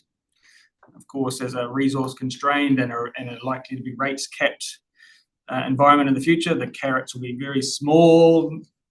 Carrots, maybe not that enticing, but in my mind, the money that's been earmarked for future and continued investment in this represents an investment in the carrots that we will need in the absence of a stick, i.e. regulatory-based solutions to address these things. Farm plans and nitrate hotspots, I think people should see the obvious connection between these two phenomena, these two things in our ecosystem, and kind of support that, you know, sure, if you don't want regulation solutions to make a difference, then the corresponding flow-on effect is, well, we're going to be spending more on carrots to make this happen. And I think that's the reality that we need to all be prepared to engage with in conversations with that community on this issue. Somebody like to move. Oh, yeah. As part of the farm plan steering group, we actually to just enhance Councillor McPhail's point, we have been having a discussion around how we capture and communicate metrics on the effectiveness of our engagement and consultation through the farm plan program, so that we can then measure whether the money that we're spending in this area is a good use of money in terms of both breadth of reach and depth of engagement on this issue. And once we land that, we can come back and present that to you all. Councillor McPhail. I was just going to say, like, it's pretty obvious why Environment South gets a bit of hassle about environmental, like a farm plan, well, not hassle, but engagement, I should say, around farm plans, because we're all over it now. The councils aren't. You know, it's not, we see it as a priority tool, and I think long term, eventually, you know, it will be a good thing to have, even for any of the industries and that. Farm plans aren't going away. Government has said that. And if you look at everyone else, they actually haven't been doing it much more in regards to council. So, yeah. But anyway, and also, sorry, there are a lot who are saying, let's just wait and see what happens. Because we don't know what's going on. That probably goes. Councillor Rise, and then we will close it off. Thank you. Just quickly, a question around, what happens if you don't have farm plan by that date? There was a comment thrown around that there is a penalty clause or something like $1,500 if it is not completed by the 27th of November, whatever, in 2027. Is that correct? Yeah, that is the current penalty, and for some reason they also put it in the regulation as well. So there's no change to that situation. It just now also sits in the regulation as well. That's not something that we asked for or engaged on, so it was a small surprise to us when it appeared in the regulation. So I'd like to move that recommendation. Thanks, councillor Pemberton, seconded councillor Young. All those in favour, please say aye. Aye. Against? Carried. Thank you. Just before we take, and it'll only be 10 minutes because we are pushed for time already. And in relation to that, we've already noted a good number of questions to take away to get answers for you. And can I encourage you as a process thing to read your papers thoroughly and send your questions prior to the meeting, so that in an ideal world you will get the answer to the question in the meeting, and we won't have to wait another 6 weeks necessarily for the answer, because some of it's just simply, detail that perhaps one of us doesn't have. The broader questions might take 6 weeks, but I'm more than happy to have questions out of the meeting, but it would be better for everybody if we could actually have those questions to the chair prior to the meeting, so that if there are questions, that there are answers, we can have them for you immediately. And that will mean that everything goes better, I would hope. Councillor Madison. Would it be fair to say that there are some questions that could be presented? Absolutely. There are those that do arise. And notwithstanding those, but some of them might have tweaked prior as well. So just if you've got things that you might need answers to, please circulate them before the meeting so that we can have the answers for you. Given that, let's have 10 minutes, or be 12 maybe, back at 25 to 12, please. Somebody like to move, we adjourn briefly. Thanks, councillor Young, second councillor McPhail, all those in favour, please say aye. Next. Thank you, carried. Can councillors please turn off the cameras just for the break?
Might turn the cameras back on as well. Cameras and brains. Brain. You can quite hardly. Coffee. Oh. Bad timing. Yeah. Sorry. I needed sugar. Might need sugar. Right, welcome back, everybody. Roger. Couple minutes. Oh, there we go.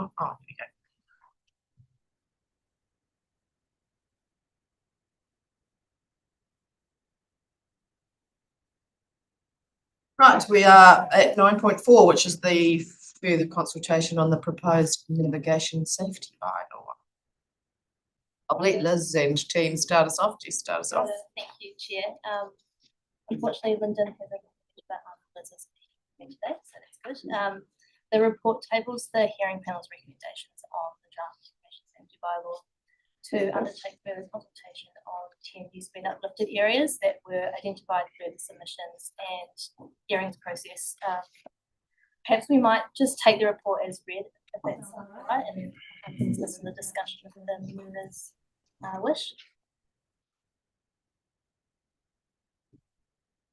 Robert? Question of clarification. You sure can. On the hearing panel. Who's gonna want to, Yes, I think. my question of clarification is on page 43, it says after for the further consultation, it says listing submitters will then be provided with the opportunity to lodge a further submission.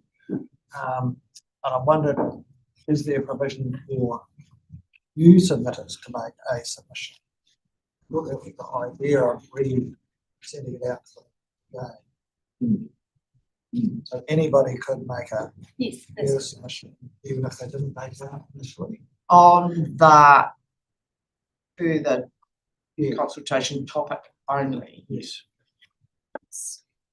So if there's somebody who's previously not submitted on the speed uplift topic, they can submit.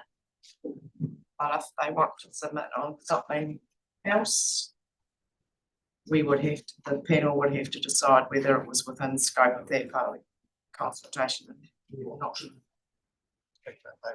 Those people that had already submitted on the speed uplift areas will be given an opportunity to make another submission, given on the changes. Yeah. Which is on that paragraph.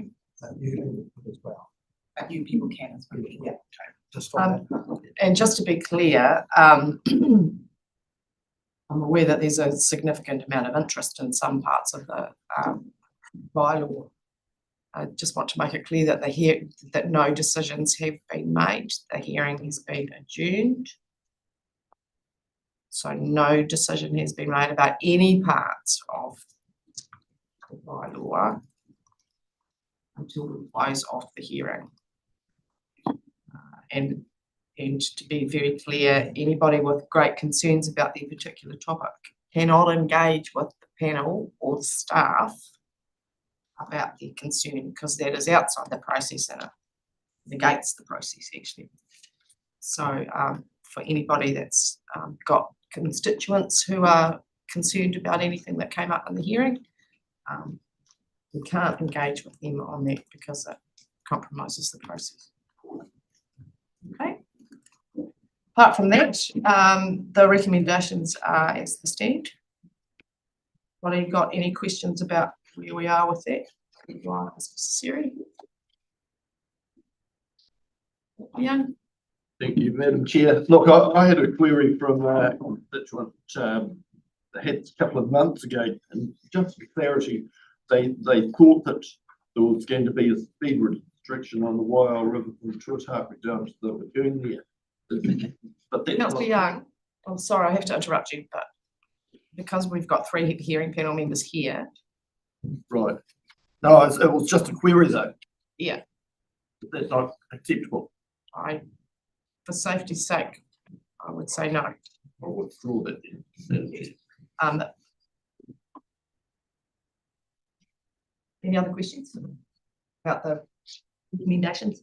Well, just about the process. anybody now, as my question before, Yep. was that any member of the public can make a further submission. Correct. On the speed uplift. Yeah. Would somebody like to move those recommendations? Thanks, councillor McPhail, second councillor Pemberton. Favour, please say aye. Aye. Next. Next team.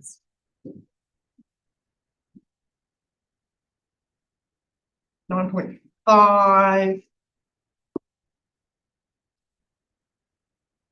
Diversity strategy.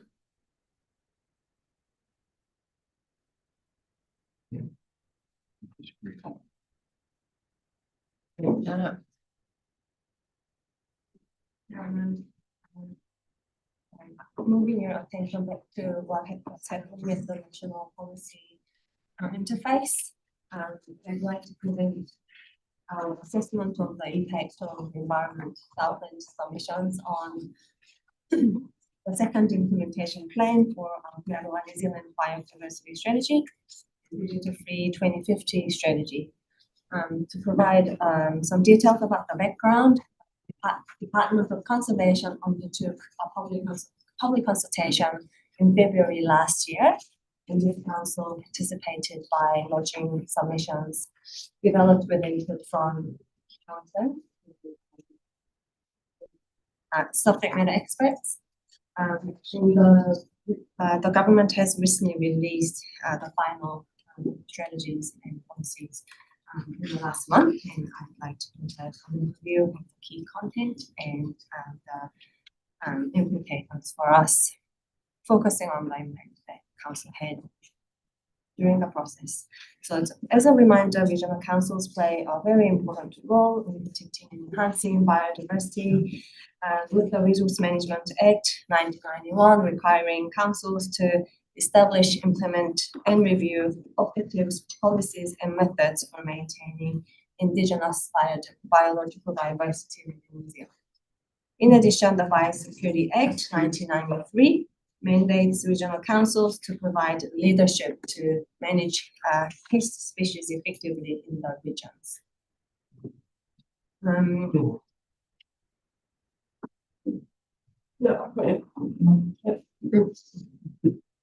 Sorry, Shannon. While neither the implementation plan nor the digital-free strategy have a direct statutory linkage, both documents, as mentioned earlier, provide important national direction and clarify national priorities for regional councils in undertaking their responsibilities. The second implementation plan translates the strategic objectives of the National Biodiversity Strategy to coordinated actions, targets, and investment priorities. It is reviewed every 5 years and plays a significant role in setting the national direction in biodiversity protection and restoration. Predator-Free 2050 forms again part of the broader package of implementing the biodiversity strategy, which identifies, as mentioned before, invasive species as one of the 5 key pressures on New Zealand's ecosystem, alongside climate change, exploitation of species, pollution, and the use of land and sea.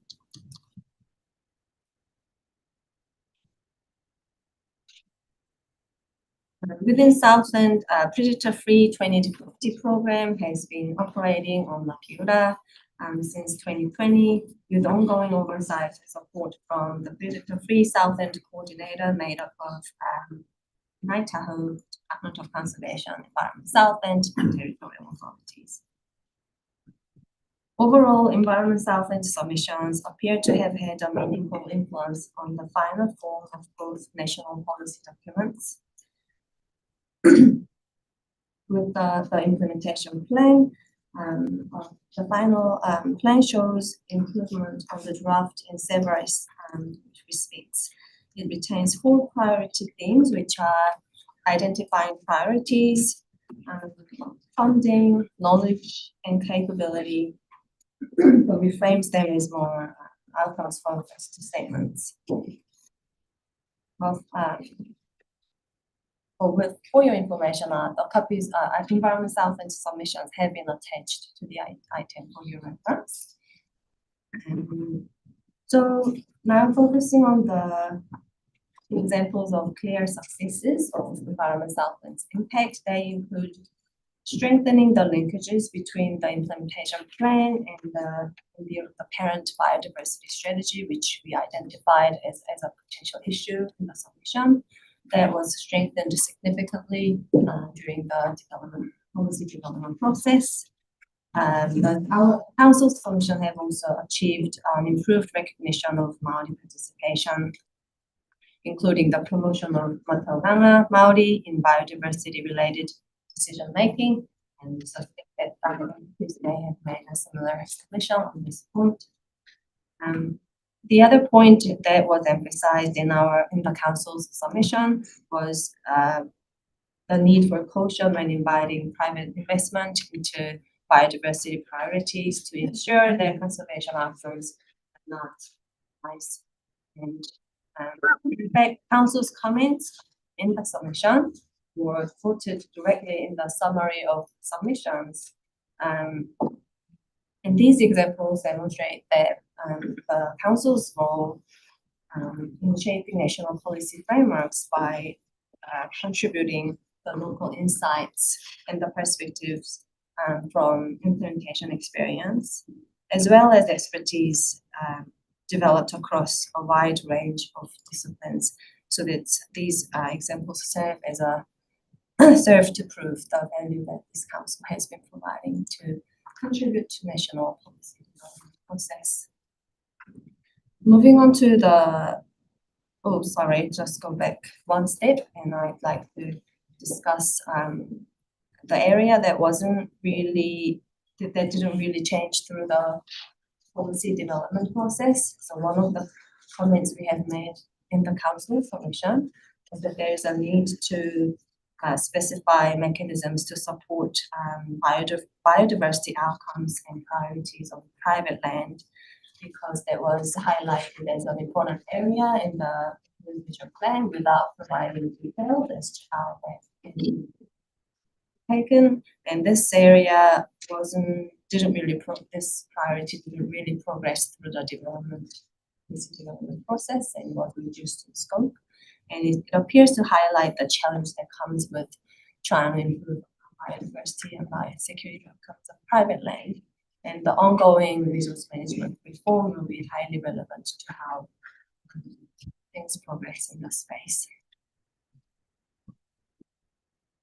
For your interest, it was quite notable that Te Uru Kaika, which represents all the regional authorities and unitary authorities in New Zealand, was identified as either a lead or a contributing agency in 9 of the total of 12 actions in the plan, highlighting the important role that regional councils play in protecting biodiversity in New Zealand.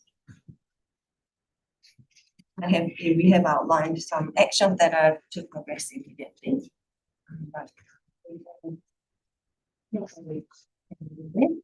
Moving on to predator-free strategy, the final strategy looked substantially different from the original form in the discussion document, with 10 goals having been reduced to 5, primarily for the purpose of streamlining. So the formatting looked substantially different.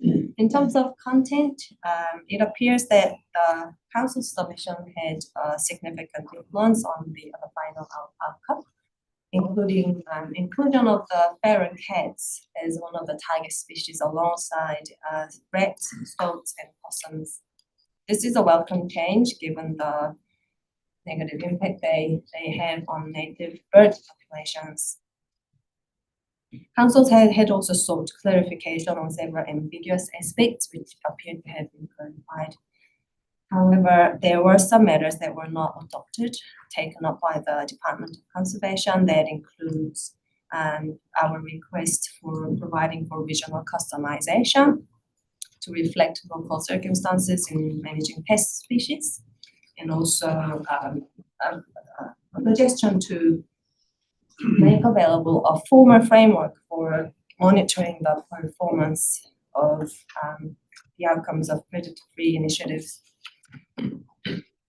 Despite those changes not being taken up, it appeared that the influence was quite significant relating to this strategy.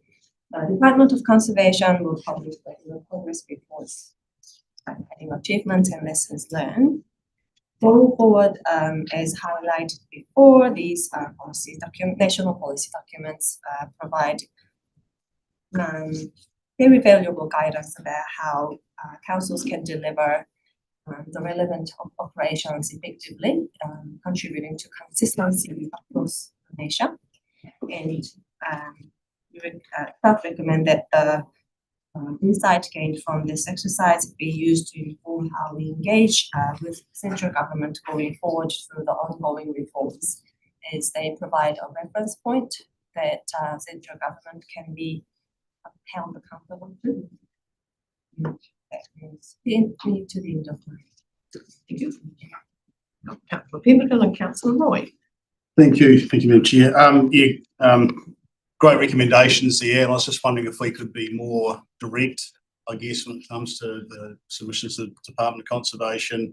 Apart from their pet projects outside of that, they never have any money in the coffers to be supporting neighbours of private landowners. To your comment around biodiversity, it's very hard to get that established when you're creating a vacuum, you're managing pests next door to DOC in the southern region.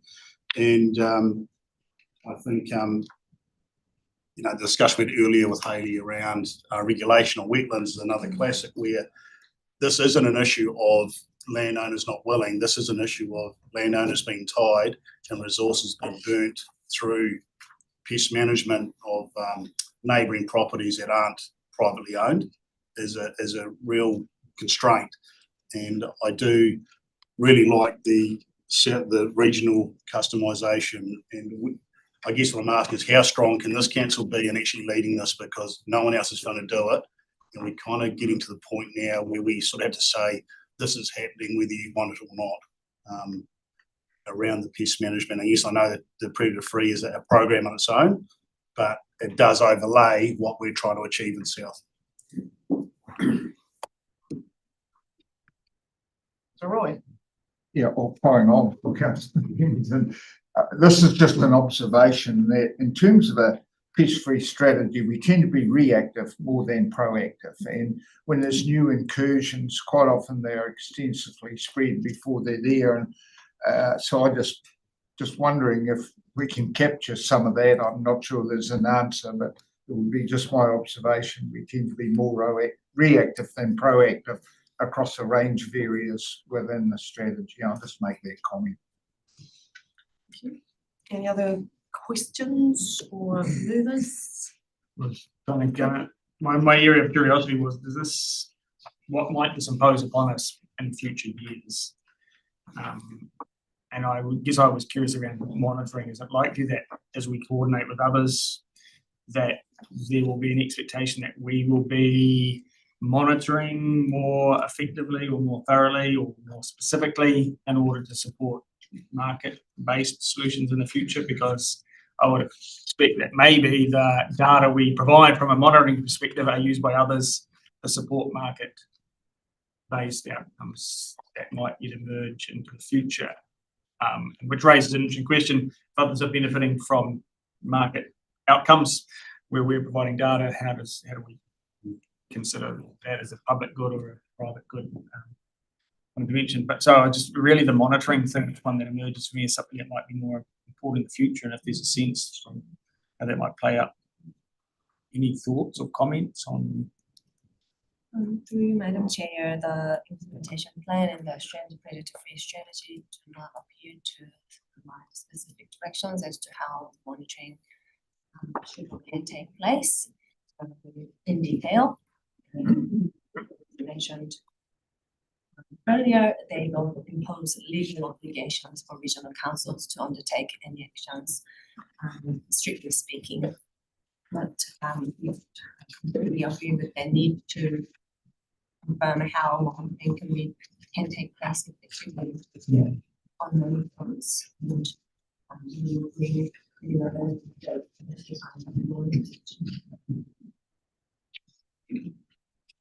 Would you like to move receipt of that report, please? Thank you, Councillor Evans, seconded Councillor Pemberton. All those in favour, please say aye. Aye. Against?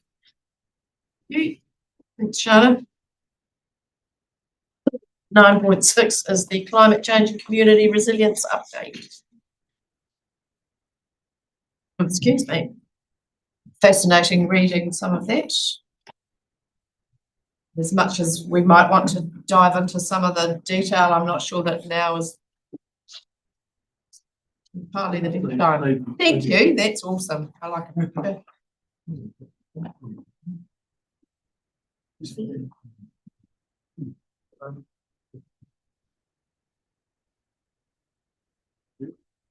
Welcome. Take it away. Kia ora koutou. My name is Lindsay. I'm a strategy policy assistant and I've now been at ES for 5 months working alongside Anka. Today I'll be presenting the strategy and policy update. This paper provides an update on the climate change and community resilience portfolio designed progress made in the Commission Working Group. The last update was provided on the 15th of April to the Strategy and Policy Committee meeting. Key milestones since the last update was that we've had the second governance Regional Climate Change Working Group workshop on the 8th of May. The goals of that workshop were to adopt the revised terms of reference for the new triennium, which can be seen on page 104. There's an appendix of the interagency report. Seen on page 104 is an appendix of the report. Of note, the new terms of reference enhances the status quo of the intended working group. Second was to develop a collective understanding of the latest climate science and modelling. Presentations made were an overview of the Flood Resilience and Intelligence Programme, Marahuku's Flow to Flow and Forming an ICM approach, and 2026 Marahuku's Self-Employment Impact Assessment. Collectively, these presentations set the context for governance, regional climate change working groups, initial considerations, climate scenarios, timeframes, and potential to develop shared planning assumptions. Continue to inform phase 3 of the Climate Action Plan. Additional updates, particularly against the agreed actions and regional framework for action, are summarised on page 110 as an appendix 3 to the interagency report. Some of the most significant actions and progresses to note are action 4.2, which was the revised self and climate change impact assessment. Following the completion of the impact assessment, presentations were provided by stakeholders at ICC's long-term resilience workshop on the 23rd of April, SPC's council briefing on 13 May, and GDC's council briefing on 19 May. Discussions and questions arising during these presentations have been useful to understand how Environment Southland can continue to support consistent regional messaging in relation to this report. Second, action 13.1 was to regularly repeat Environment Southland's regional climate perception survey. The survey was undertaken first in 2023, with the second completed in 2025. Today, we're presenting these findings from the 2025 survey. I invite Phil McCarthy to speak to this report. After Phil is finished, I'm happy to take any questions or let Aga or Phil answer. Cheers. Welcome, Phil. To Madam Chair, just handed out the at a glance summaries there of the survey. As Lindsay said, second time we've done the survey. Slightly different this time, it's more of a benchmark this time. First time around, we certainly learned a lot. Some questions worked really well, and others we just didn't get a lot out of. So it's a bit of a tweaked survey this time, but still some good comparisons between the two. As you can see from the demographics, fairly similar numbers, good spread of gender, and we've got a great, I think a really good sort of split throughout the region, which we're encouraged by. Good spread of ages, skewing a bit towards the more mature, should we say.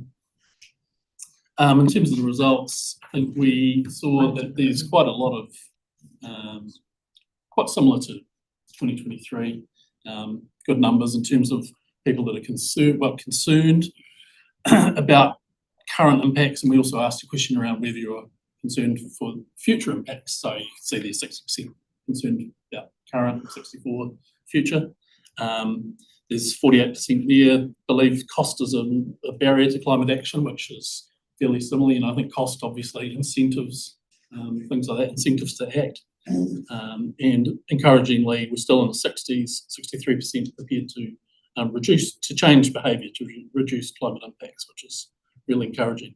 On the other side, there, 41% concerned about disruption to infrastructure. So there was also, interestingly, the 30% there mentioned water and 28% talking about insurance costs and availability. So I think that's starting to be on people's radars as well as an issue.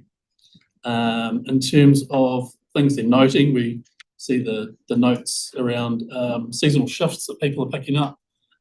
There's a 60 to 59% people talking about stronger storms and winds. There might be a bit of recency bias around October, perhaps.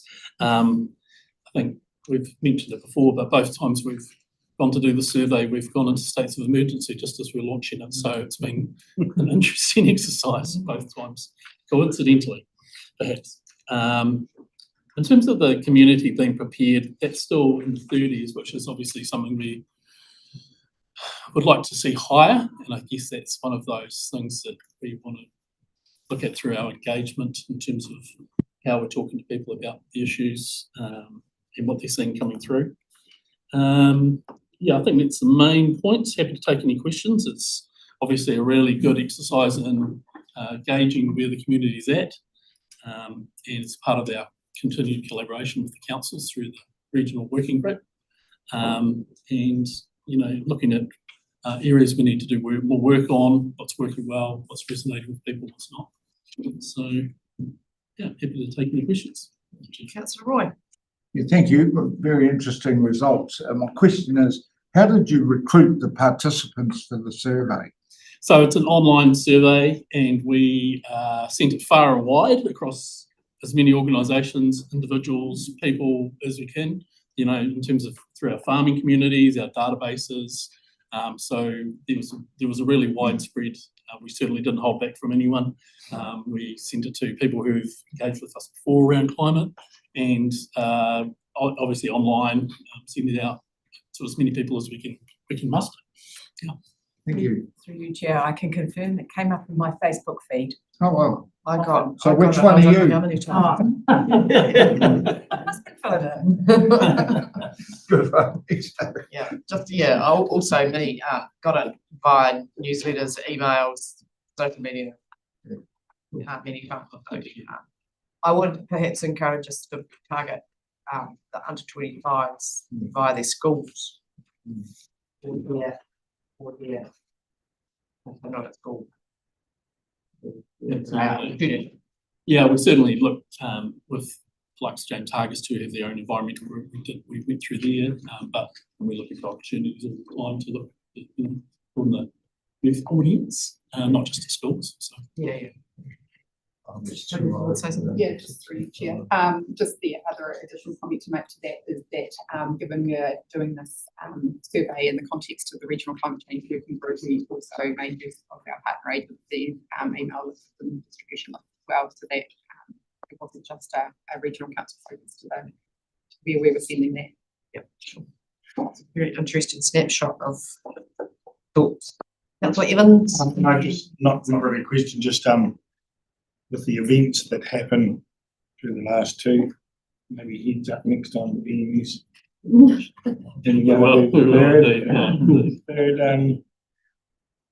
Hopefully there's no cooling effect here.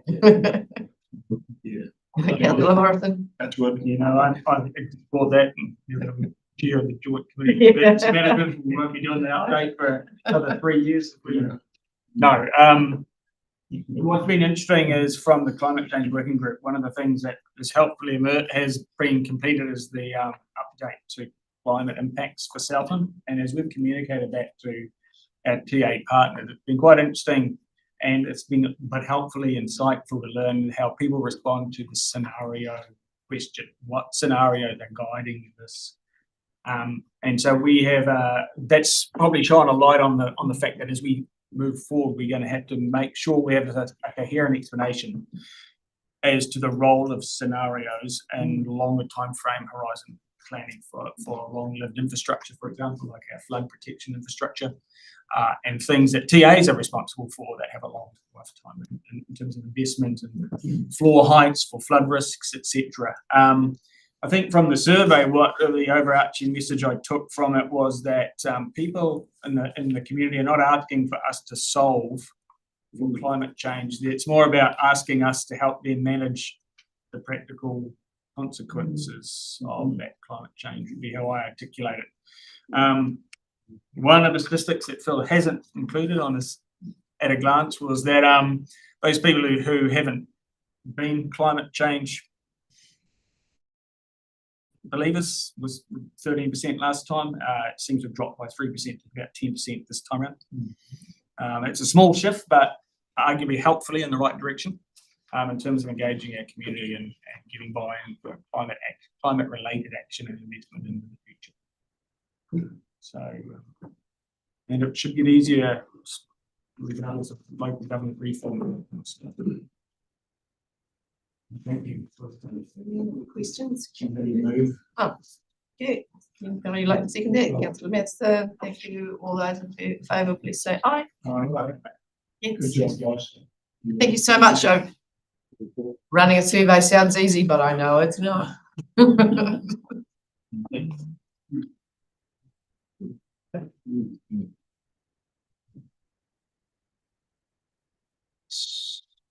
9.7 is the asset management policy. Just to note, please, up on the screen, we've got slightly amended recommendations. Some wording changes, an author correction. Other bits and pieces. So when it comes to that point, that is the second recommendation. Okay, having said that, welcome. Lucy.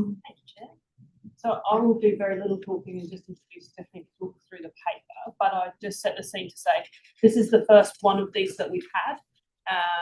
The asset management policies are a really critical part of our overall increasing our asset management maturity, but there's no track changes on it because it's new and shiny. So that's the reason why we're here today, is to table policy for staff. Thank you, Lucy. Yes, I'll take the report as read, but just like to touch on a few additional points and provide a bit more background information. That was previously discussed around the improvement plan that will be asset management as a result of 2024 and 2025. One of the key areas for improvement that was identified was the development of a policy. So at the top of their asset management framework and provide direction to this on that. This policy also references or making sure that we acknowledge best practice that's seen throughout the country.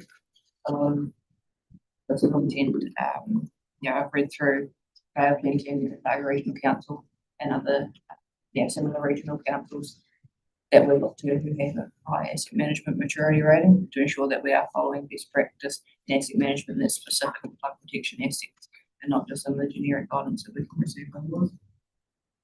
So the asset management framework I mentioned before, the policy sits at the top of this, and over the coming 6 to 12 months, we can expect to see a strategic asset management plan that will sit underneath that, then the asset management plan that will be renewed through our LTP process, and then following that, the work programs that sit underneath that. As mentioned up on the screen, there's the minor amendments.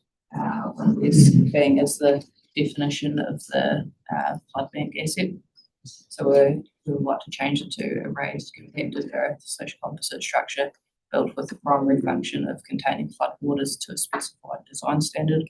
We feel this better reflects the purpose than what we'd initially included in this policy at the time of writing. The accompanying report was just a minor error with the author of that. Just request that gets changed to Tim Connell. And then there's a couple of grammatical errors that we just noticed in the final stages that we would like to amend for finalisation. That's all for me. So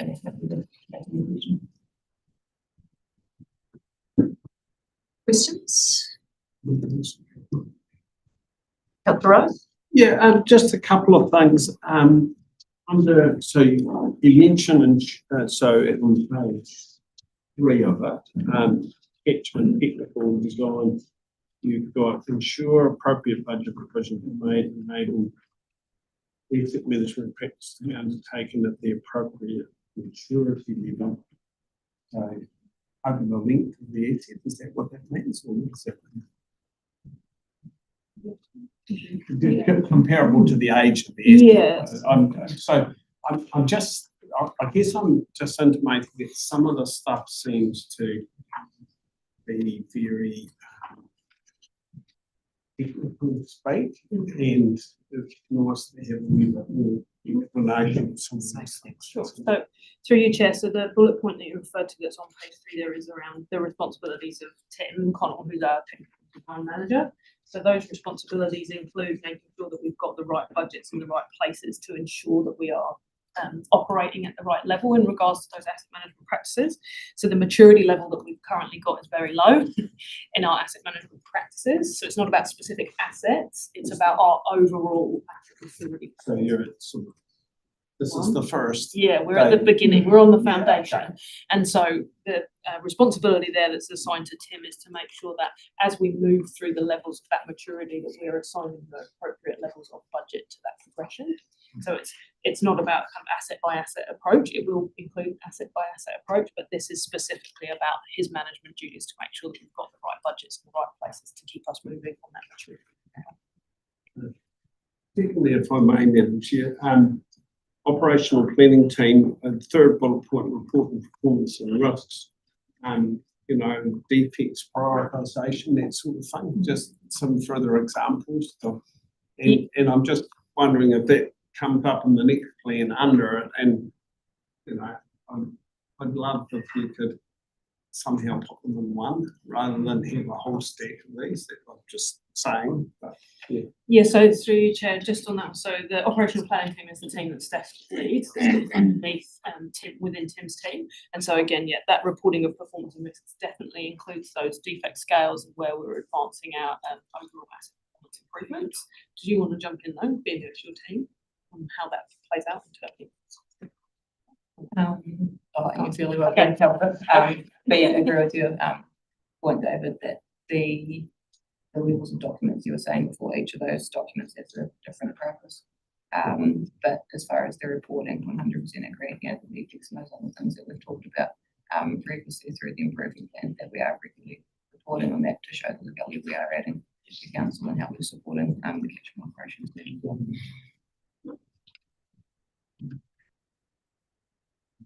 Okay, councillors, we've just made another slight adjustment to the recommendation because this committee cannot adopt a policy outright as much as we'd like us to be able to.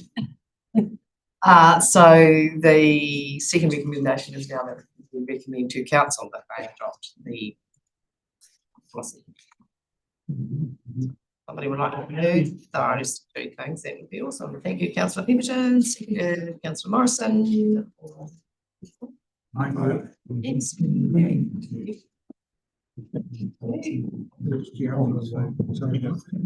Wash your mouth out, Councillor Roy. Excuse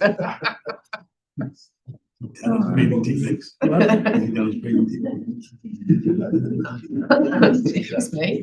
9.8 is the lease land policy. Welcome, Ella. And I'm just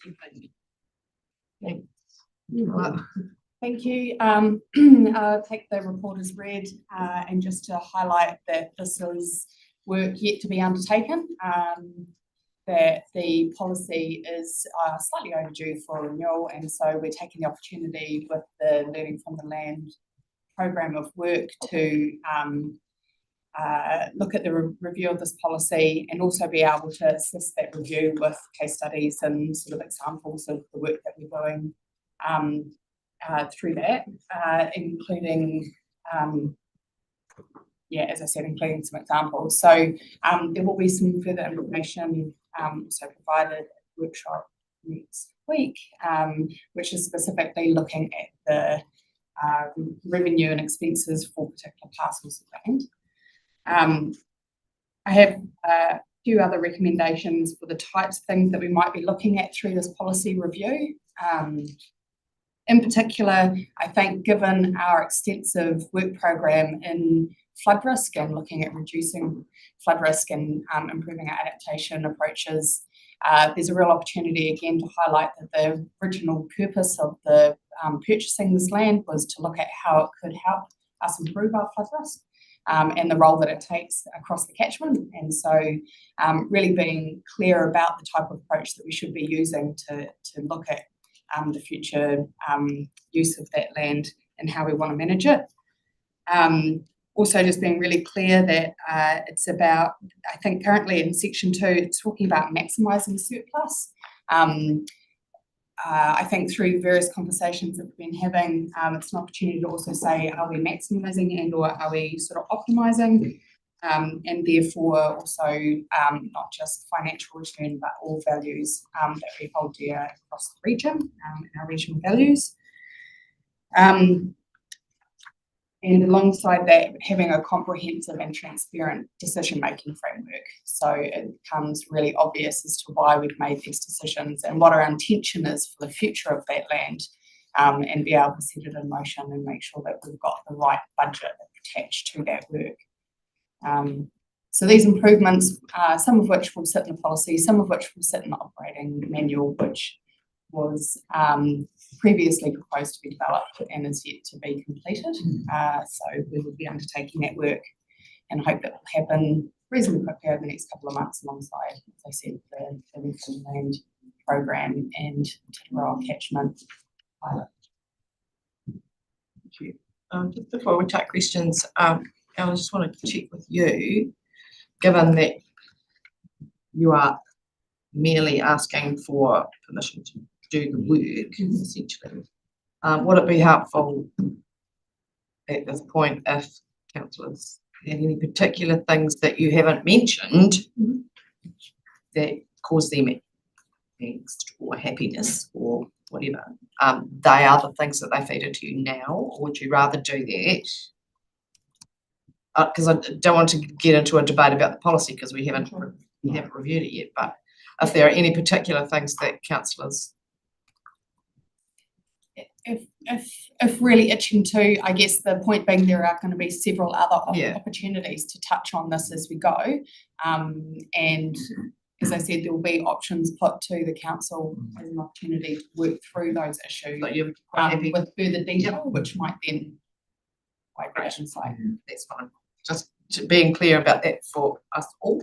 Okay, just to add to Ellen's wonderful answer, if you've got things that you would like us to be considering as we frame up the next stages, feel free to send those to us in advance of us framing up the next conversations so that we make sure that, to your point earlier, if we've got your questions in advance, we can make sure that we are shaping the approach to enable us to answer them in advance rather than having to react here. So, yeah, feel free to point those my way or Ellen's way and we'll make sure we can.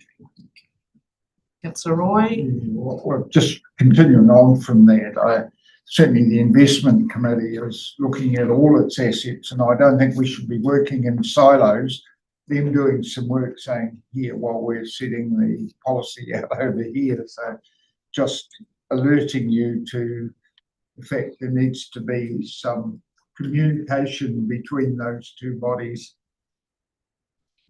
Through your chair, I might take that one. So Patrick and I and Ella are two in the work. Yeah, right. I'm just saying it here now so we all understand. One of the reasons we're tabling it today too was that we took an operational report to the Integrated Catchment Management Committee last week, so the policy gets initiated for review here, and then in terms of how we review it in an ongoing way, it will be a joint effort. Cool, lovely, perfect. Councillor McPhail and then Councillor Rowe. Yeah, I'll move it, but I just, in regards to, I think I'm the only surviving member of the property working party here at this stage, but it will be important to, to use the information that's around the table, why we did what we did and where we're at, and then carry on looking into the future. And just to reiterate, just around comms, we have liaison communities, which David and I had some good discussions around all this when he was in his prior job. So really important just to always make sure the lessees, everybody's informed in regards to this and bring them along. There it is, important as anything. but I'm happy to move. Dave's got a question. Councillor Rose has got a question, I think. Yeah, I've just got a question around opportunity two, around the learning from the land assessment lenses. Can you just refresh my memory on what that? Yes, we have briefly covered them in a previous workshop. So they are taking the integrated catchment management approach that we have been exploring and are applying through this program of work to look at how we, I guess, apply decision making through an integrated lens. They're assessment lenses. Yeah, they are reflecting, I guess, the wider community outcomes that identified by the organisation. I don't have them off the top of my head, apologies. I can send them through if you'd like. Because it's going to be embedded in this policy as it hasn't been previously. Just through the decision. I think they're just noting that the processes are working in parallel from each other. So the learning from the land project has got these assessment lenses that we've been working through, which we still bring back to you and talk to you more in detail about how those play out in terms of the deliverable and how we might include them within the policy as one of the opportunities, but isn't locked and loaded. Does that make sense? So we haven't kind of, they're not set in stone, I guess is my short answer. And so how we weave them through as we review the policy will be a conversation that we need to be having with ourselves. so the embedding hasn't actually happened yet, because it looks like they're going to be embedded and I'm going, what are these? So No, that's part of the opportunity before us. Councillor Morrison. Just a question on timelines. I think you said mid-July 2026. That's actually not too far away. Does that put a bit of pressure on you, or? But I understand the utility is it could also inform some of our LTP thinking, depending on the outcome. But is that's a pretty tight timeline to get it done? Is that? So I did say to bring the first draft, I think, or at least our draft, the draft. Okay. Back to you. And as you said, notice there's several committees and several pieces of work that are tracking along. So I don't think it's unrealistic to have a draft to you at that stage. But how, and then it also needs to go back through the catchment liaison and so on. So there's a few iterations. And so will we be workshopping after the draft is delivered? Will we be workshopping the draft, or are we imagining some workshopping ahead of the draft, the first draft being final, locked in? There is a workshop next week, which goes back to the investment committee just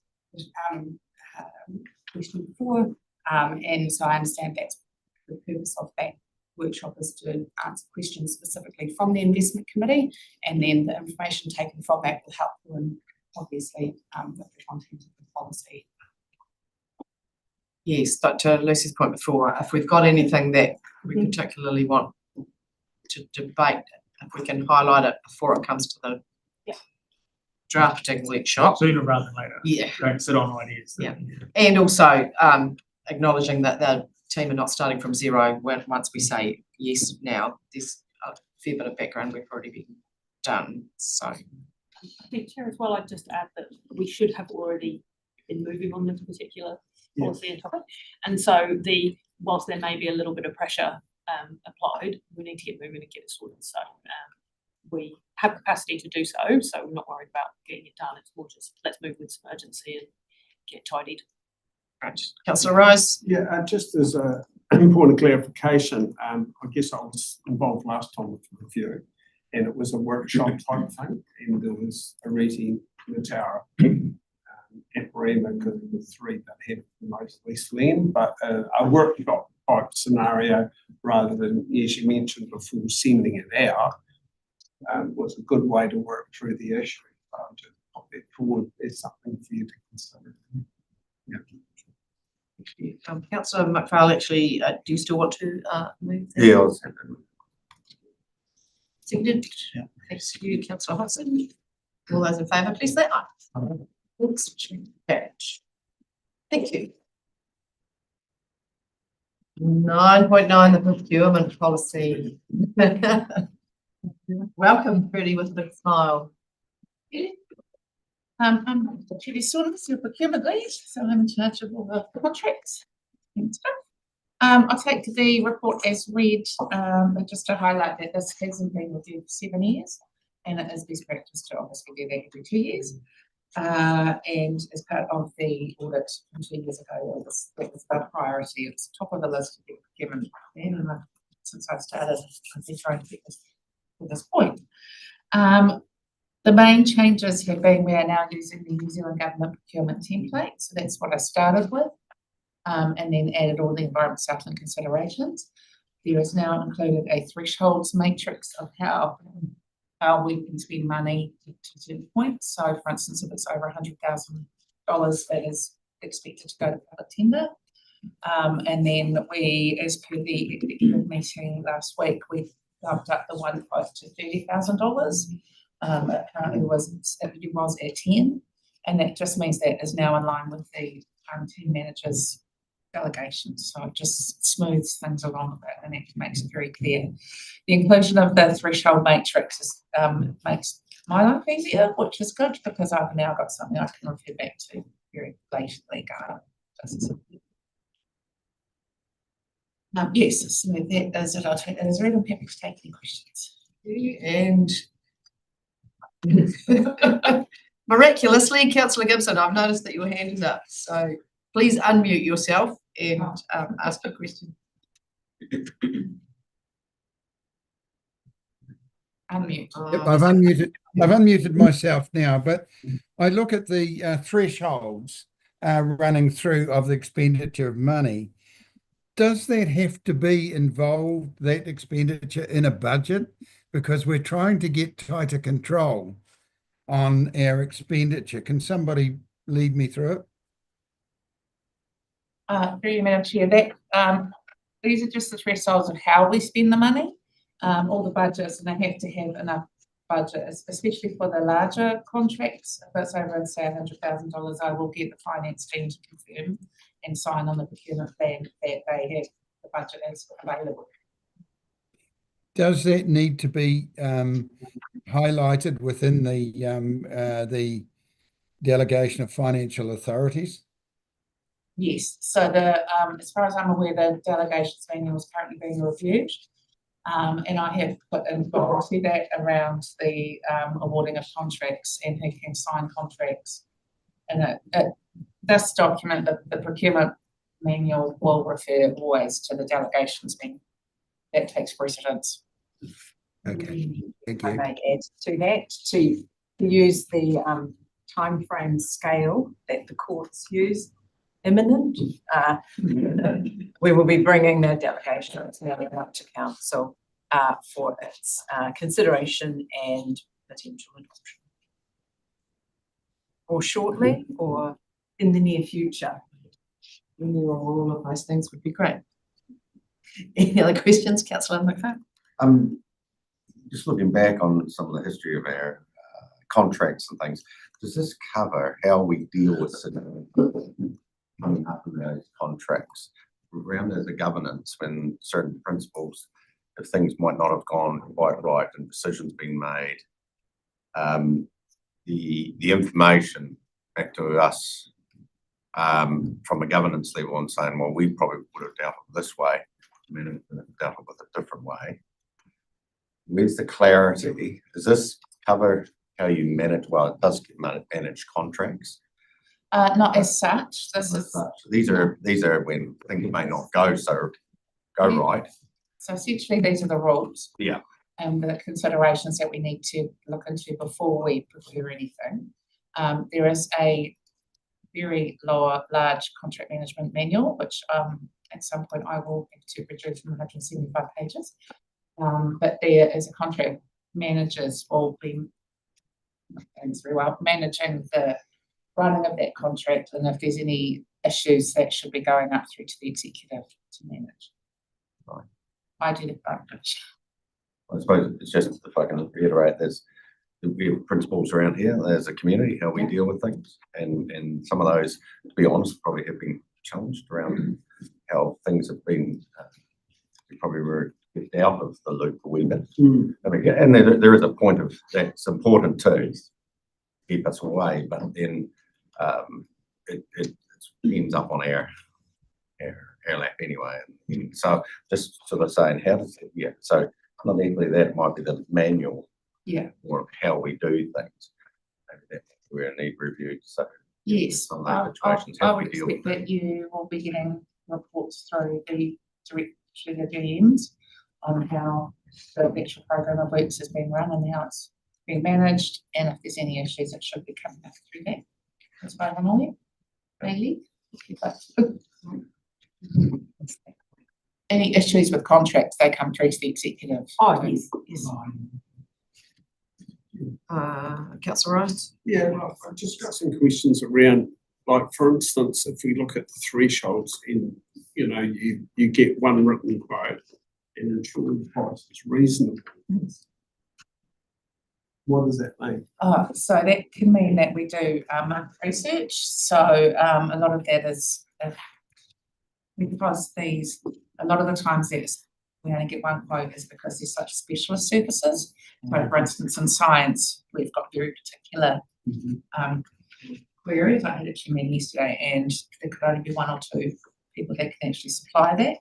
Or the other way, you can get exception to getting to the procurement policy is if they've previously done work for Environment Southland, so they've got the history. That's right. And to do a full tender process can take up to 3 or 4 months for that, because that's just how, you know, and sometimes if the work is urgent, they'll need to bypass the tender process to get that work. But the safeguards in place is that we do the market research. There's very good exception reasons and justification of why we're going against any policy. And that has to be signed off by the GM and normally the chief executive as well. Yeah, I guess if I may, some of these considerations, like the UN Security Council resolution and gas emissions and stuff, is the reason why some smaller firms find it really hard to be involved. I've had feedback from people, so your bit about trying to make it more simple, and I take it they're not taken into consideration in every case, but it's having something that allows more people to have a go at these things. So under the is new, that where you're heading? Or? Yes. So that's under the new government procurement rules, which came out at the end of last year. The new rule was about economic benefit to New Zealand. Right. Anything under 100,000 has to have at least some local suppliers available. We've just done a tender for the mid-dome program management, and we put a 5% weighting on using local contractors. So we do have that in our arsenal of if we want to get local contractors involved. And with the Kanoa project, we are currently using the 4 contracts we've got out at the moment are all local companies. You've just got to, there's a balance between using local companies and getting value for your ratepayers.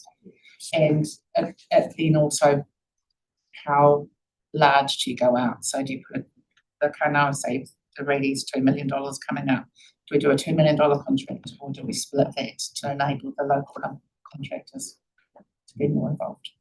So it's definitely a consideration, and that's part of the procurement planning process. Is that an answer? No? I just hope that Try. Simplifies it a bit. Yes, it does. Seems to shut when they see all the stuff around. Yeah. It's also, it's very much, each procurement is different depending on what are we buying, is it very specialist, or if it's, but we are really encouraging locals. But a lot of the more specialist, say scientific, or is we have to go national. Fair to say some of those things like the UN, you know, that applies to investment portfolios, yes, equally more than the guy with the digger down. Yeah, and that was more around the people that were in you know, yeah. Yeah. Thank you. Councillor Rodway and then Councillor Moran. Well, thank you, Madam Chair. Yes, I see in the list of definitions you've got a probity auditor. In what circumstances would a probity auditor be used? Normally that would only come if it was a high value contract, normally sort of over $1 million. Right. It means when you've got such a big or a high profile tender process, and it's there basically there to make sure I'm doing my job right and that there will be no risk, and they do a very comprehensive report. And you what did I do right, what did I do wrong, and that reduces the risk for council. We have used them quite recently, but Right. and it was provided very good advice. Thank you, councillor Morrison. Can you going to flag the, thank you for including emergencies and emergency. Yes, that's clearly updated, and I think that was one of the recommendations from the audit was that that wasn't clearly spelled out. I did note that there's an emergency management bill going through Parliament. Yeah. Second reading due this month. And I was just going to flag an opportunity, maybe once that is complete and the legislation emerges from that process, just a quick check back to see if there's anything changed that would trigger any further. Thank you. Yeah. The only thing I had was the reference to the 4 wellbeings. Yes. And not that it triggers me necessarily, but it does trigger some people. So I wonder if that bracketed piece should just come out. The 4 wellbeings are listed. Yes. But it's not part of the LGA. Yeah. That would be my only question. All right, so with that, next amendment. Do we have somebody who's recommending that we approve the updated procurement policy? Happy to. Recommend to council. Correct. Happy to move. Thank you, councillor Evans. Thank you, councillor Morrison. Like we change. All those in favour, please say aye. Okay. Thank you. And 9.10 is the updates from your requests and actions from last time or two, or which have been completed. I'm sure.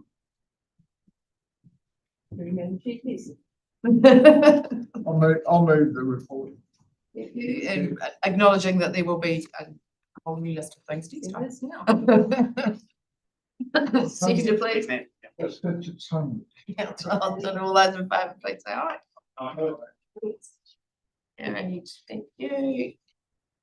And because we have no withdrawn business or no public excluded business, I can draw the meeting to a close and thank you very much for your marvellous contributions.